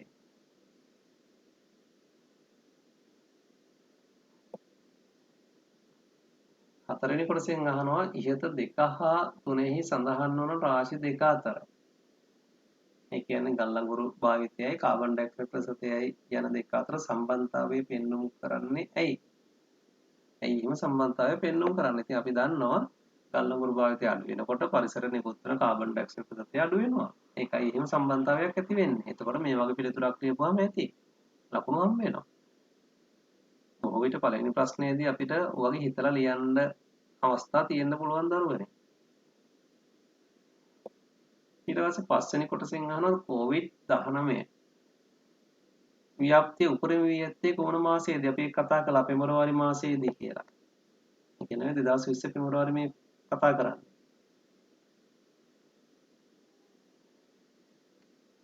ඊට පස්සේ 6 වෙනි කොටසෙන් රෝගයේ ව්‍යාප්තිය වැඩි වීමට වැඩි කාලයක්ද ව්‍යාප්තිය අඩු වීමට අඩු කාලයක්ද ගෙන ඇත. මේ ප්‍රකාශය සම්බන්ධයෙන් ඔබට ඉංගවන්නේ නේද? ප්‍රස්තාරය දිහා බලපුවාම COVID ව්‍යාප්තිය වැඩි වීමට වැඩි කාලයක් ගත වෙලා. ප්‍රස්තාරය වල දැක්කා. ටිකක් සෑහෙන දුර ගිහිල්ලා තමයි වැඩි වුනේ. නමුත් අඩු වෙන්න කෙටි කාලයක් ගත වුනේ. අඩු කාලයක් ගත වුනේ. එහෙනම් අපිට එකඟ වෙන්න පුළුවන්. ඔව්. එකඟ වේ. හරි මේ වගේ පිළිතුරු ලියන්න පුළුවන් අපිට එවැනි ප්‍රශ්නයකට. 7 වෙනි කොටස. රෝග ව්‍යාප්තිය අඩු කිරීමට නගර වැසියෙකු වශයෙන් ගත හැකි පියවරක් ලියන්න. නගර වැසියෙක් හෝ ග්‍රාමීය වැසියෙක් වුණත් ගැටලුවක් නැහැ. සංචරණ සීමාවනෝ ක්‍රියා කරන්න පුළුවන්. සංචරණය සීමා කරගන්න පුළුවන් අපේ. ඒ වගේම පුද්ගල දුරස්ථභාවය පවත්වා ගන්න ඕනේ. ඒකම නිරන්තරයෙන් මුඛාවරණ පළඳින්න ඕනේ. දෑත් සේදීම කරන්න ඕනේ. ඉතින් මේ කාර්යයන් ටික ඔබත් අනිවාර්යයෙන්ම කළ යුතුනේ. මොකද මේකෙන් අපිට බේරෙන්න නම්. එහෙනම් කළ යුතු කාර්යයන් ටික පියවරක් ලියන්න කියලා කියන්නේ එකක් ලියුවම ලකුණු අපිට හම්බ වෙනවා එක ලකුණක්. ප්‍රශ්නය 8 වෙනි කොටස. කාබන් ඩයොක්සයිඩ් වායුවේ හැර ගල් අඟුරු භාවිතයෙන් පරිසරයට එකතු වන වායුවක් නම් කර එයින් සිදුවන පරිසර හානියක්. ඉතින් ගල් අඟුරු භාවිතයේදී අපි දන්නවා ගල් අඟුරු වලට ගෙන්ද ගම් මිශ්‍ර වෙලා තියෙන්නේ. ඒ නිසා සල්ෆර් වල ඩයොක්සයිඩ් ට්‍රයොක්සයිඩ් අපිට ලැබෙනවා. එහෙනම් ඒ මගින් මොකද වෙන්නේ? අම්ල වැසිය ඇති වෙනවා.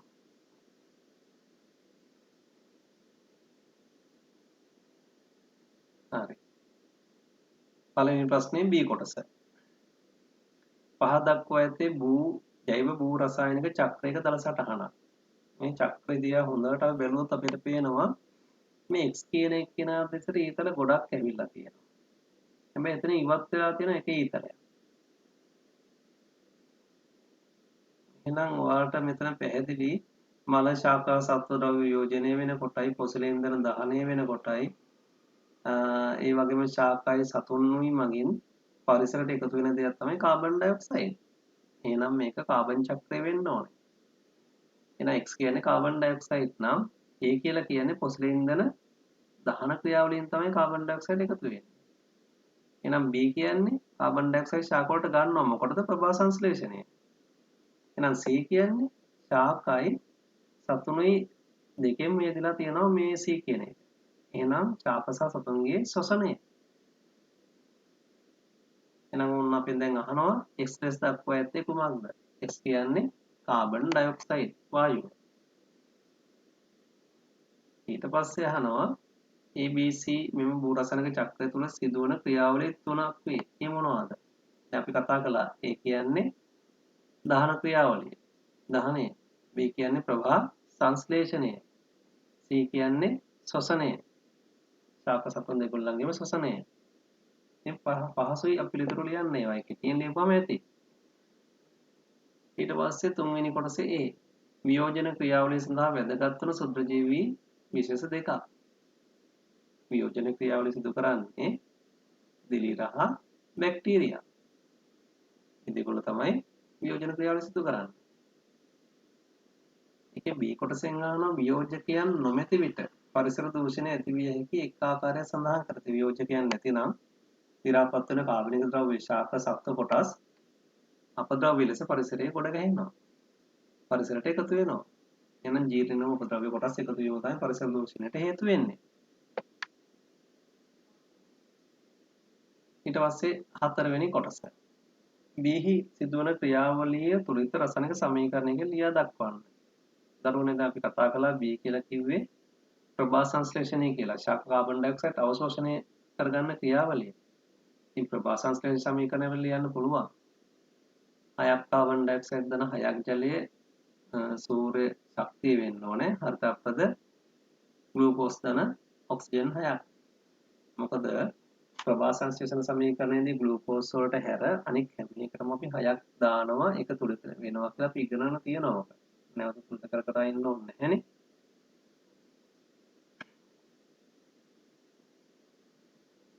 හරි. පළවෙනි ප්‍රශ්නේ අපි සාකච්ඡා කළා විභගත ප්‍රශ්න පත්‍රය.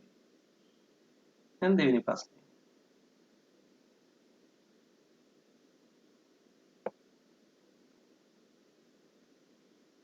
ආහාර ජීර්ණය ප්‍රධාන වශයෙන්ම සිදුවන්නේ ශුද්ධාන්තයේදී. අඥාසික එන්සයිම හා ආන්ත්‍රික එන්සයිම සහභාගී වීමෙනි. අඥාසික යුසය හා යාන්ත්‍රික යුසය සම්බන්ධ පහත වගුව සම්පූර්ණ කරන්න. ස්වායවන ඉන්ද්‍රිය අඥාසයේ එන්සයිමයේ උපස්ථර කියන්නේ ලිපිඩ. එහෙනම් ලිපිඩ මත ක්‍රියා කරන එන්සයිමේ තමයි ලයිපේස් කියන එන්සයිමේ. එහෙනම් ඒ වලට එන්න ඕනේ ලයිපේස්. එතකොට සෑදෙන ඵල ලිපිඩ ජීර්ණයෙන් හැදෙන්නේ මේ දම්ල සහ ග්ලිසරෝල්. ඊට පස්සේ ඉන්ද්‍රිය සුද්ධාන්තයේ එන්සයිමේ පෙප්ටිඩේස් ක්‍රියා කරන්නේ පොලිපෙප්ටයිඩ් මත. එතකොට සෑදෙන අවසාන ඵලය ඇමයිනෝ අම්ල. මොකද්ද ප්‍රෝටීන් ජීර්ණයේ අවසාන ඵලය? ඇමයිනෝ අම්ල.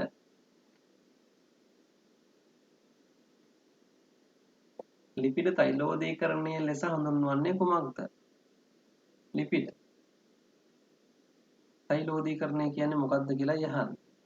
එහෙනම් පිළිතුර වෙන්නේ පිතත් එක්ක අක්මාවේ පිත්තාශය කවලා තියෙන පිතත් එක්ක ආහාර මිශ්‍ර වීමෙන් ආහාරයේ තියෙන ලිපිඩ බිඳිති බවට පත් වෙනවා. ඒතර පිතත් එක්ක අපේ ආහාරය හොඳට මිශ්‍ර වුණාට පස්සේ ආහාරය අඩංගු ලිපිඩ බිඳිති බවට පත් වෙනවා. මේක තමයි තෛලෝදීකරණය වශයෙන් අපි හඳුන්වන්නේ. මේ වගේ පිළිතුරක් ලැබුවම ප්‍රමාණවත්.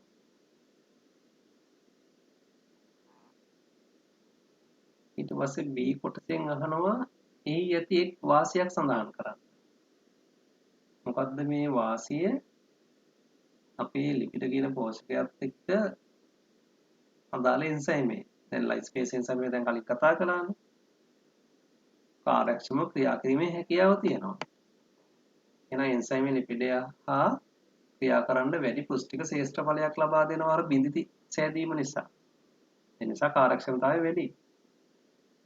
එන්සයිම ලිපිඩ හා ක්‍රියා කිරීමට වැඩි පුෂ්ටික ශ්‍රේෂ්ඨ ඵලයක් වර්ග ඵලයක් ලබා දීම.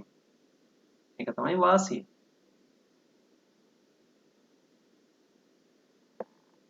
ප්‍රශ්නේ ඊළඟ කොටස කරන්න ඉස්සෙල්ලා මම පොඩ්ඩක් මේ ආහාර ජීර්ණය ගැන චුට්ටක් ඔබට අදහසක් එන්න මෙන්න මේ ටික එකතු කළා. මුඛයේදී කේටේ අඩංගු වෙන ටයිලින් නැත්නම් කේට ඇමයිඩේස් කියන එන්සයිමය මේ එන්සයිම මගින් පිස්ටය මෝටෝස් බවට පරිවර්තනය කරනවා. මේක අපි දන්න දෙයක්. ඒකම ආමාශයේ උසේ අඩංගුයි පෙප්සින් සහ රෙනින්. එතකොට අපි ආමාශයේදී ප්‍රෝටීන් පෙප්සින් මගින් පොලිපෙප්ටයිඩ් බවට පත් කරනවා. කුඩා දරුවන්ගේ නම් කිරි කැවිති බවට පත් කරනවා. ග්‍රහණයේදී අක්මාවේ නිපදවන පිත්තාශය තාකාලික ගබඩා වෙලා මේ ආහාරයට එකතු වෙනවා. එතකොට මොකද වෙන්නේ? මේද හා තෙල් තෛලෝදීකරණයකට පත් වෙනවා. අපි දැන් කතා කළා ඒක. ඊට පස්සේ අඥාසයේදී නිපදවන එන්සයිම තුනක් ග්‍රහණයට එකතු කරනවා. ඒක ට්‍රිප්සින්, ඇමයිලේස් සහ ලයිපේස්. ට්‍රිප්සින් මගින් ප්‍රෝටීන් ජීර්ණය පොලිපෙප්ටයිඩ් පත් කරන ප්‍රෝටීන් ජීර්ණය වෙලා ඇමයිලේස් මගින් පිස්ටේ මෝල්ටෝස් බවට පරිවර්තනය කරනවා. ලිපිඩ මගින් ලයිපේස් එන්සයිම් මගින් ලිපිඩ මේ දම්ල ග්ලිසරෝල් බවට පත් කරනවා. මේක අමතරව මම චුට්ටක් ඔබව තවත් දුරටත් දැනුවත් වෙන්නයි එකතු කළේ. ඊළඟට ප්‍රශ්නේ B කොටස. ශ්වසනය සඳහා ඔක්සිජන් අවශ්‍ය වීම හා අවශ්‍ය නොවීම මත ශ්වසනයේ ආකාර දෙකකි. ශ්වසන ප්‍රතික්‍රියාව සඳහා තුලිත රසායන සමීකරණයක් ලියන්න. ඉතින් මෙතන ශ්වසන ප්‍රතික්‍රියාව කියන දරුවනේ ශෛලීය ශ්වසන ප්‍රතික්‍රියාව. එහෙනම් අපි ඔක ලිව්වොත් ග්ලූකෝස් ඔක්සිජන් එක එකතු වෙලා කාබන් ඩයොක්සයිඩ් ජලය හා ශක්තිය බවට පත් වෙනවා. මේක සිද්ධ වෙන්නේ අපේ ශෛල තුල. එතකොට මේක අපි කියනවා ශෛලීය ශ්වසනය කියලා. එහෙම නැත්නම් ඔක්සිජන් ලබා ගන්න හින්දා ආහාර ඔක්සිකරණය කියලා කියනවා. එහෙම නැත්නම් ආහාර දහනය ප්‍රතික්‍රියාව කියලා කියනවා. හරි. මේක තුලනය කරලා අපිට ලියා ගන්න පුළුවන් මේක අපි දැන් දන්නවා මොකේ අනිත් පැත්ත ප්‍රවාසංශ්ලේෂණ ප්‍රතික්‍රියාව කියලා. දැන් කලිනුත් කතා කළා. 6ක් කාබන් ඩයොක්සයිඩ් 6ක් ජලයේ සූර්ය ශක්තිය උපයෝග කරගෙන ග්ලූකෝස් ධන 6ක් ඔක්සිජන් හදනවා. ඒ කියන්නේ ප්‍රවාසංශ්ලේෂණ ප්‍රතික්‍රියාව දන්නවා නම් ඒකේ අනිත් පැත්ත අපිට ශ්වසන ප්‍රතික්‍රියාව වශයෙන් ලියන්න පුළුවන්. මේ කොටස යනවා ජීවීන් විසින් ඔක්සිජන් වායුව රහිතව සිදු කරන ශ්වසනය හඳුන්වන්නේ. ඔක්සිජන් වායුව රහිතව සිදු කරන ශ්වසනය අපි කියනවා නිර්වායු ශ්වසනය. සහිතව වායුව නම් රහිතව නිර්වායු ශ්වසනය. ඊට පස්සේ අපෙන් C කොටසෙන් අහනවා ශාක තුල ඔක්සිජන් රහිතව. ඒ කියන්නේ නිරෝධ ශ්වසනයේදී සිදුවන ශ්වසනය හඳුන්වන්නේ කොහොමද කියලා අහනවා. ශාක තුල නම්. ඒක අපි හඳුන්වන්නේ මධ්‍යසාර පැසීම කියලා. මොකද අවසාන ඵලයේ වශයෙන් හැදෙන්නේ මධ්‍යසාරය. ඉතිල් මධ්‍යසාරය එතනවා. ඒ නිසා මධ්‍යසාර පැසීම වශයෙන් අපි හඳුන්වනවා. ඒ වචන සමීකරණයෙන් දක්වන්න. ශාක තුල සිදුවන නිරෝධ ශ්වසනය. මධ්‍යසාර පැසීම. එතකොට ග්ලූකෝස් කෙලින්ම දැන් ඔක්සිජන් සම්බන්ධයක් නැහැ. එතකොට කාබන් ඩයොක්සයිඩ් එතිල් මධ්‍යසාරය සහ ශක්තිය වඩපත් වෙනවා. මේක ඇත්තෙන් බලාපොරොත්තු වෙන්නේ දරුවේ අපේ වචන සමීකරණය. සූත්‍රයෙන් වල ලියන්න පුළුවන් බැරි නෑ. ඇයි ඒ ග්ලූකෝස් කියන්නේ C6H12O6යි. Carbon dioxide CO2. එතිල් මධ්‍යසාරයේ C2යි H5යි OH. ඔය ලියන්න පුළුවන්. නමුත් බලාපොරොත්තු වෙන්නේ වචන සමීකරණය අපි මෙතනදී. ඊ කොටස සතුන් තුල ඔක්සිජන් රහිතව සිදු කරන ශ්වසනය ඉපදවන්නේ කුමක්ද? ඔක්සිජන් රහිතව නම් සතුන් තුල හැදෙන්නේ ලැක්ටික් අම්ලය එතිල් මධ්‍යසාරය වෙනුවට. එතකොට එනම් ග්ලූකෝස් ලැක්ටික් අම්ලය වටපත් වෙලා ශක්තිය නිෂ්පාදනය කරලා දෙනවා. එහෙනම් නිපදවන ඵලය තමයි ලැක්ටික් අම්ලය.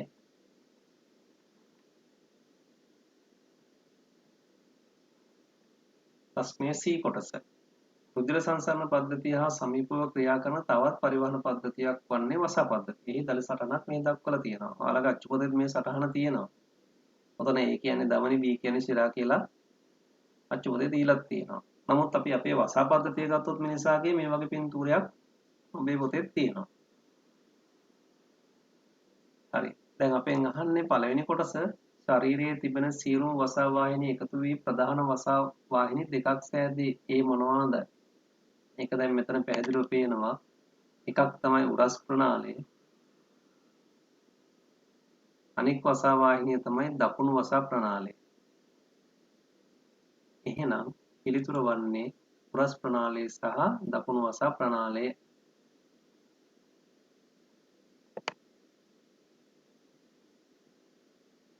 රුධිර කේශනාලිකා බිත්ති හරහා පටක අතරට ගමන් කරන රුධිර ප්ලාස්මයේ කොටසක් පටක තර ලෙස හැඳින්වේ. කේශනාලිකා හරහා අපේ පටක සෛල අතරට ගමන් කරනවා රුධිර ප්ලාස්මයේ කොටසක්. මේකට කියනවා පටක තරලය කියලා. මෙම පටක තරලයේ අඩංගු නොවන රුධිරයේ අඩංගු වන ද්‍රව්‍ය දෙකක් ලියන්න. පටක තරලයේ තියෙන රුධිරයේ අඩංගු පටක තරලයේ අඩංගු නොවන රුධිරයේ අඩංගු වෙනවා. පටක තරලයේ අඩංගු නොවන්නේ මොනවද? රුධිර ශෛලයි ප්ලාස්ම ප්‍රෝටීනයි. ඒ දෙක තමයි රුධිර ශෛල සහ ප්‍රෝටීන අඩංගු වෙන්නේ නැහැ පටක තරලයේ.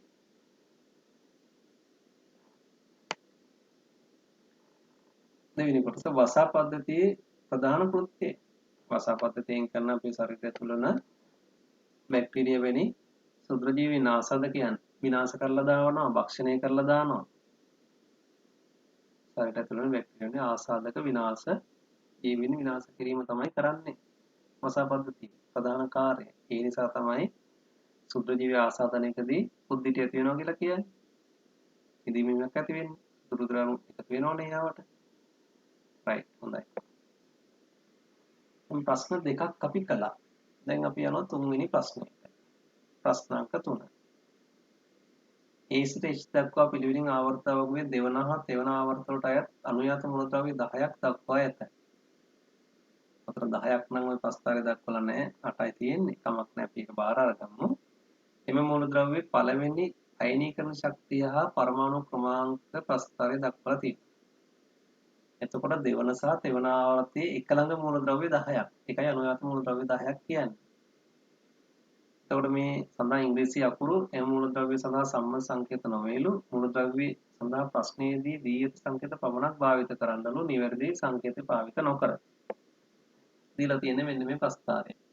පළවෙනි අයනීකරණ ශක්තිය සහ පරමාණු ක්‍රමාංකය අතර ප්‍රස්තාරය. එතකොට A B C D E F G 7යිනේ තියෙන්නේ මූලද්‍රව්‍ය. එතකොට 10ක්ම නැහැ. ආයි රවුන්ඩ් එකක් හිස් කියලා තියෙනවා. ඕක අපි පොඩි ආදේශයක් කරගමු අපේ අච්චු පොතේ තියෙන අයනීකරණ ශක්ති සමීකරණයේ මේ ප්‍රස්තාරයට. දැන් ඔන්න ඔයාලට පැහැදිලි. දෙවන සහ තෙවන ආවර්තය අපිට දීලා තියෙනවා.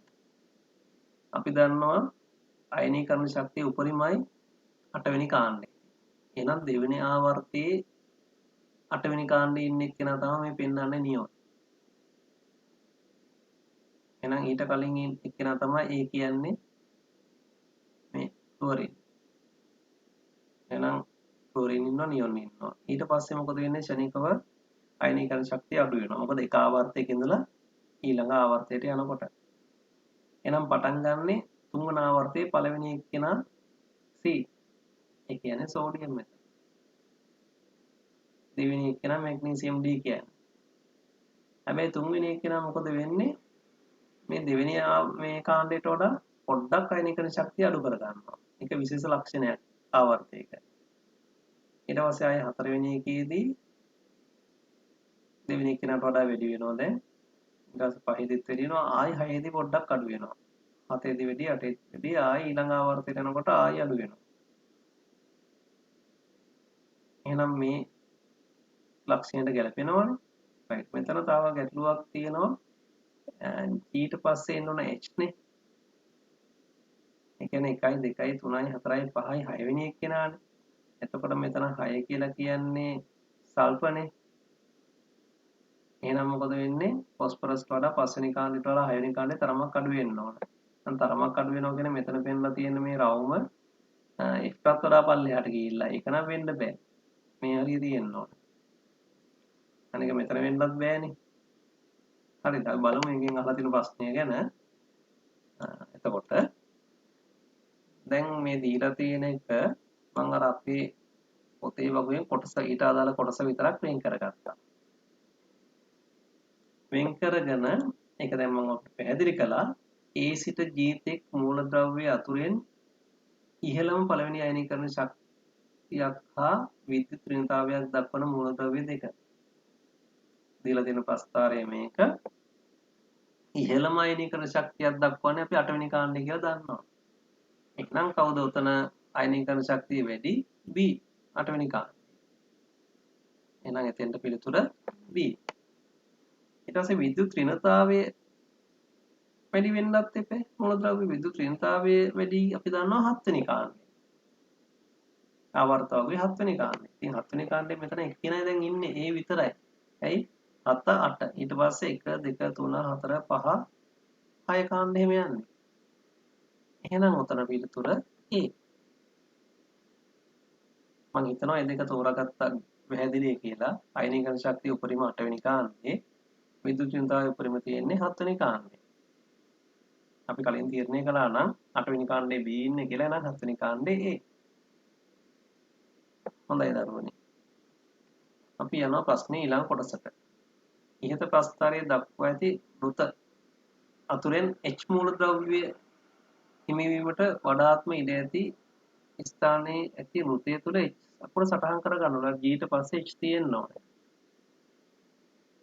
මම ඉස්සෙල්ලා පැහැදිලි කළා දරුවන්ට G ඊට පස්සේ H තියෙන්න ඕනේ. කියන්නේ පස්වෙනි එක්කෙනාට පස්සේ 6 වෙනි එක්කෙනා තරමක් පහළට එන්න ඕනේ. මේ තරමක් පහළට කියන්නේ මේ හරිය තියෙන්න ඕනේ. ඒ නිසා ඉතින් අපි සාධාරණ විදිහෙන් මේ හරිය යොදාගමු. කමක් නැහැ පහළ රවුම තුල තමයි යා තියෙන්න ඕන කියන අදහසෙන් මාක් කළාට ගැටලුවක් නැහැ. ඊට පස්සේ අහනවා ඒහි ඉලෙක්ට්‍රෝනික වින්‍යාසය. ඒ කියන්නේ දෙවන ආවර්තයේ 7 වෙනි එක්කෙනානේ. දෙවන ආවර්තය නම් ඉලක්කම් 2යි. 7යි නම් අවසාන ඉලක්කම 7යි. එහෙනම් ඉලෙක්ට්‍රෝන වින්‍යාසය 2යි 7යි. ඉලක්කම් 2 ලියවෙන්නේ දෙවන ආවර්තය එනකොට. පළවෙනි එක 2යි, දෙවෙනි එක 7යි. 7 වෙනි කාණ්ඩේ නිසා.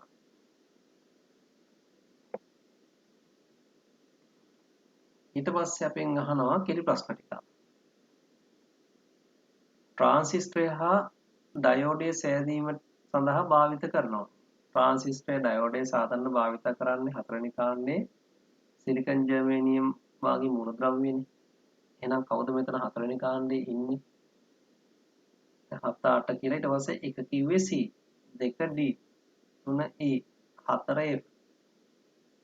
එහෙනම් පිළිතුර වෙන්න ඕනේ F. 4 වෙනි කාණ්ඩේ නිසා.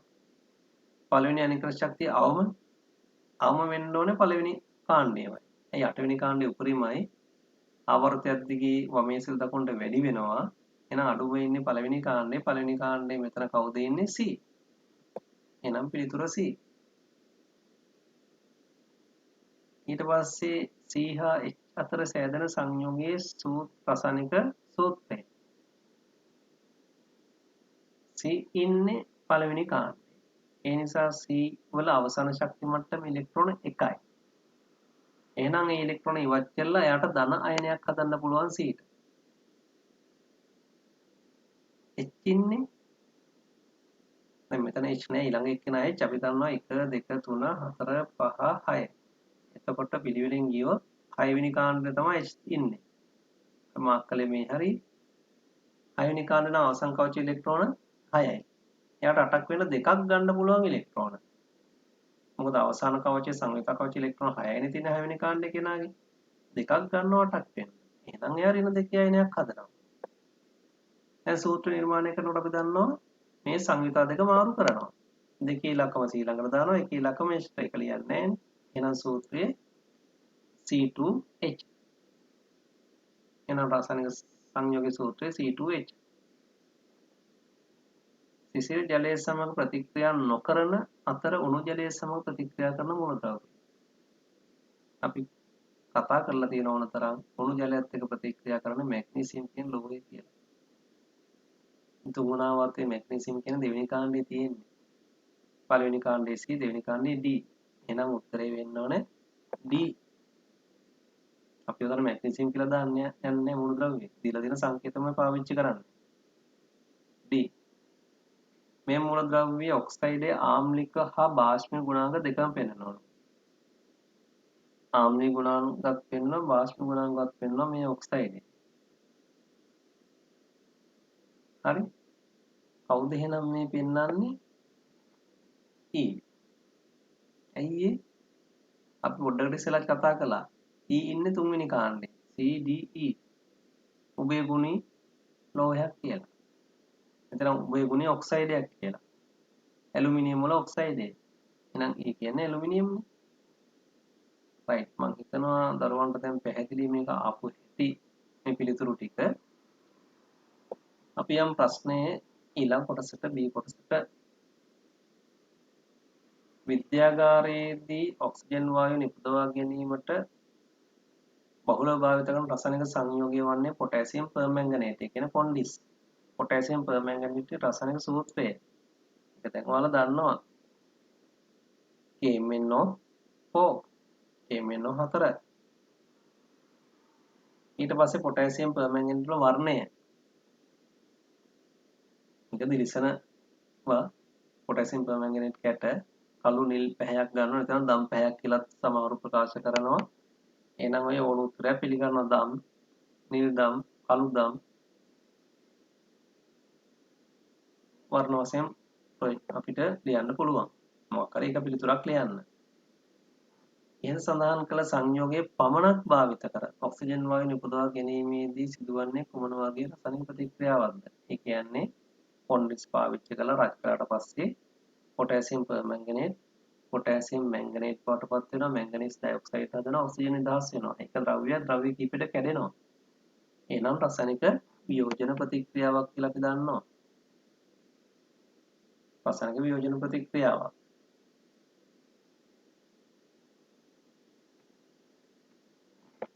D කොටස මෙම ප්‍රතික්‍රියාවට තුලිත රසායනික සමීකරණය ලියන්නලු. එතකොට පොටෑසියම් පර්මැංගනේට් රත් කරපුවාම පොටෑසියම් මැංගනේට් මැංගනීස් ඩයොක්සයිඩ් ඔක්සිජන්. ඔය ඊතලයේ යටින් තියෙන ත්‍රිකෝණයෙන් කියන්නේ රත් කරනවා කියලා. එතකොට දැන් තුලනේ වෙලා තියෙන්නේ පොටෑසියම් පර්මැංගනේට් ඉස්සරහට දෙකේ ඉලක්කමක් දාලා. දැන් බලමු හරිද කියලා.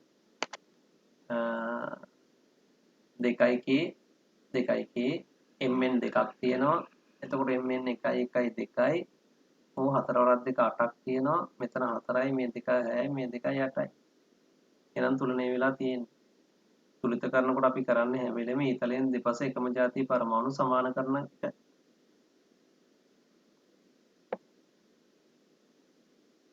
ඊළඟට E කොටස. මේ පරීක්ෂණයේදී ඔක්සිජන් වායුව රැස් කර ගැනීම සඳහා විද්‍යාගාරයේ භාවිත කරන ක්‍රමය කුමන නමින් හැඳින්වේද? අපි දන්නවා ඔක්සිජන් වගේ වායු එකතු කරගන්නේ වායු සරාවක් ඇතුලේ ජලය පුරවල එතකොට මේ ජලය තුළට වායුසාරාව තුලින් ජලය තුලින් ඉහළට වාතය යනකොට ජලය පල්ලෙහාට තල්ලු වෙනවා. ඒ කියන්නේ ජලයේ යටිකුරු විස්ථාපනය කියලා. ජලයේ යටිකුරු විස්ථාපනය. එක් කොටසෙන් අහනවා මෙම පරීක්ෂණයේදී ඵලයක් වන ඔක්සිජන් වායුව හඳුනාගන්නේ කෙසේද? ඔක්සිජන් වායුව හඳුනාගන්න දැල්වෙන කුලින්තරක් ඇතුළත් කරපුවාම වඩා දීප්තියෙන් දැල්වෙනවා කියලා පොඩි පන්තිවල ඉඳලා අපි දන්නවා. වඩා දීප්තියෙන් දැල්වෙනවා.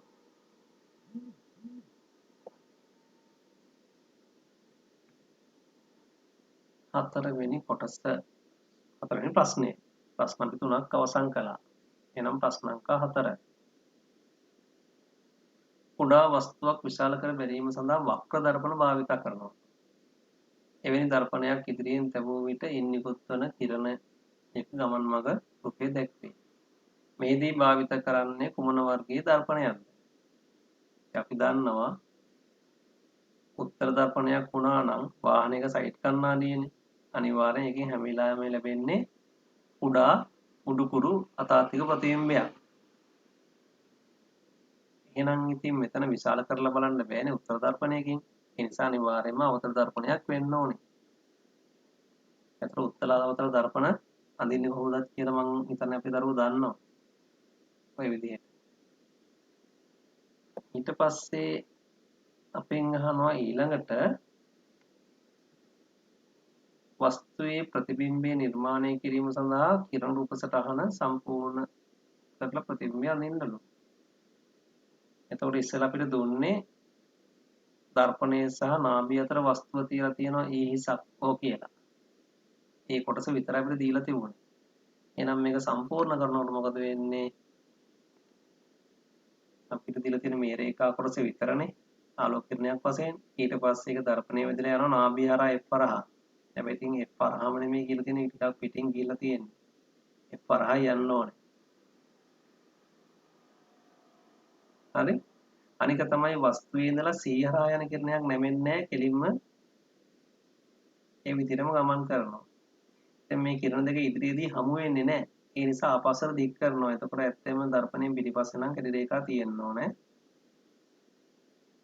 මම මේ පිළිතුරු පත්‍රයට යොපු පිළිතුරම එහෙම ගත්තා. එතකොට මේ කෙටි රේඛා වෙන්න ඕනේ. එතකොට ප්‍රතිබිම්බය ඇති වෙන්නේ මෙන්න මේ කැපෙන තැන ඒ හිස. එහෙනම් ඔන්න ප්‍රතිබිම්බය විශාලයි උඩුකුරුයි අතාත්විකයි. ඇයි ඒ දර්පණය පිටිපස්සේ. විශාලව හැබෙදෙනවා බෑ උඩුකුරුයි. තිරයකට ගන්න බෑ අතාත්විකයි. එතකොට මේ කිරණ සටහන අඳින්න වෙන්නේ අපිට.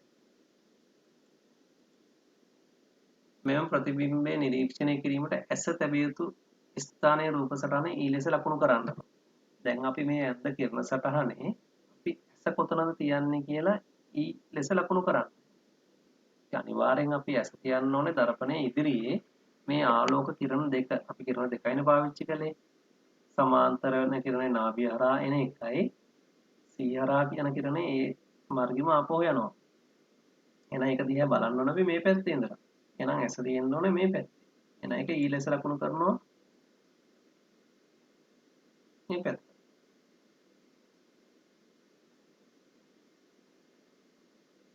right. ප්‍රශ්නේ ඊළඟ කොටස.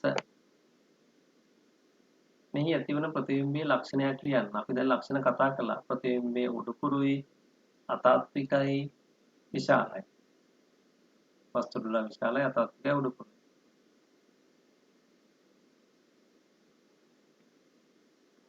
ප්‍රශ්නේ B කොටස.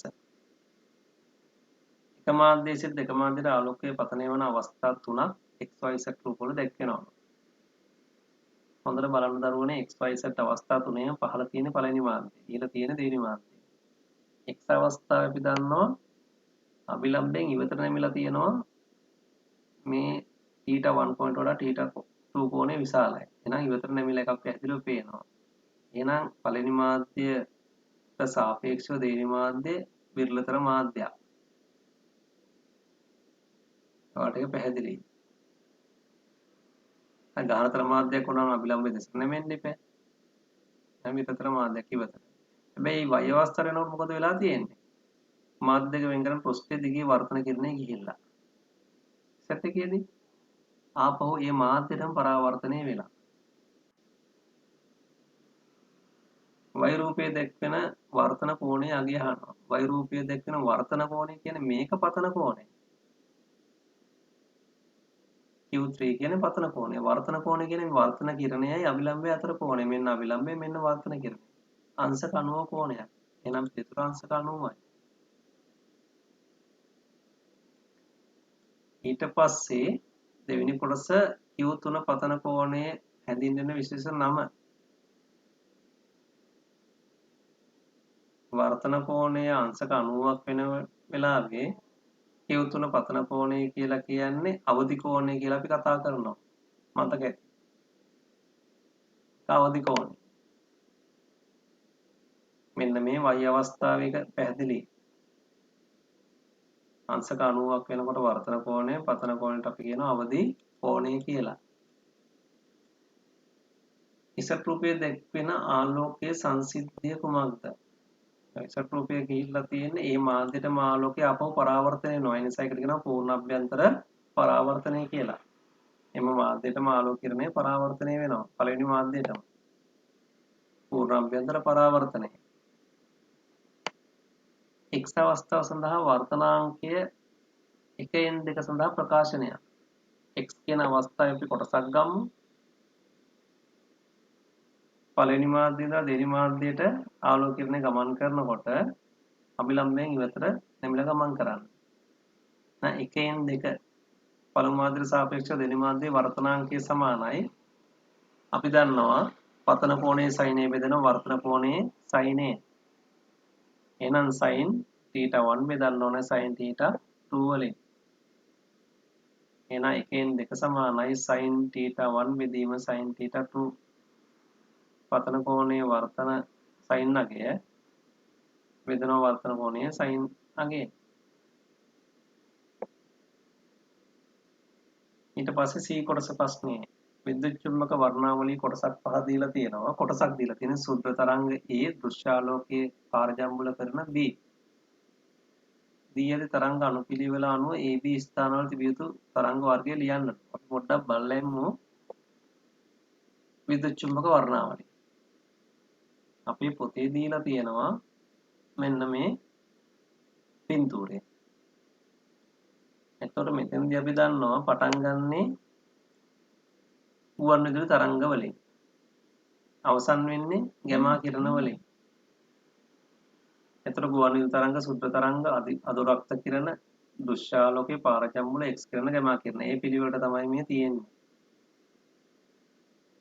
එතන කුඩා පැහැදිලි නිසා මම පැත්තකින් ඒ ටික දැම්මා දැන් මොකද වෙන්නේ අපිට පේනවා මේ තරංගයේ ශීර්ෂ දෙකක් අතර දුර එන්න අඩු වෙලා යනවා ඒ කියන්නේ තරංගායාමයේ ඉස්සරහට යනකොට අඩු වෙනවා නමුත් තත්පර සිදුවන කම්පන වාර ගන්න සංඛ්‍යාතයෙන් දෙන්න වැඩි වෙනවා එහෙනම් ඉදිරියට සංඛ්‍යාතය වැඩි අනිත් පැත්තට තරංගායාමයෙන් වැඩි දැන් අපෙන් අහන ප්‍රශ්නේදී අහන්නේ මේ සුද්ධ තරංග වලට පස්සේ තියෙන්න ඕනේ ඒ කියන්නේ එතකොට අදෝරක්ත කියලා දෘශ්‍යාලෝකයේ පාරජම්බුල කිරණ එතනින් පස්සේ තියෙන්න ඕනේ X කිරණ එහෙනම් A අදෝරක්ත කිරණ B X කිරණ අපේ පිළිතුරට එන්න ඕනේ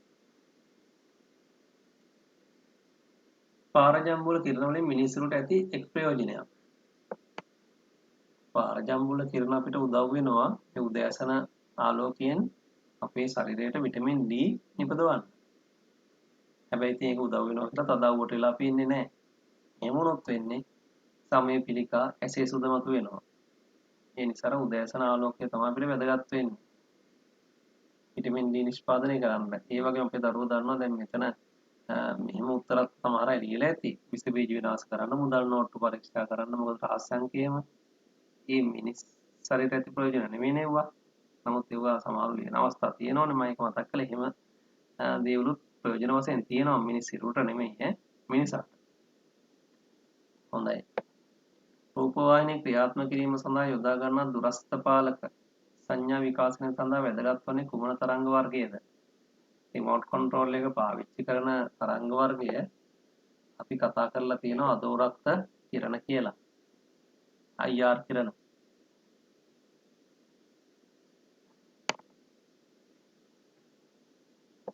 ඊට පස්සේ අහනවා සුද්ධ තරංගවල ඔබ B ලෙස සඳහන් කරන තරංග වර්ගය. B ලෙස සඳහන් කළේ මොනවද අපි? X කිරණනේ. තරංගායමේ දක්න ලැබෙන වෙනස. ඒක සුද්ධ තරංග වල ඉඳලා X කිරණ දක්වා යනකොට තරංගායමේ එන්න අඩු වෙච්ච එක නෙමුනේ ඉස්සරහට යනකොට අපි කතා කළා.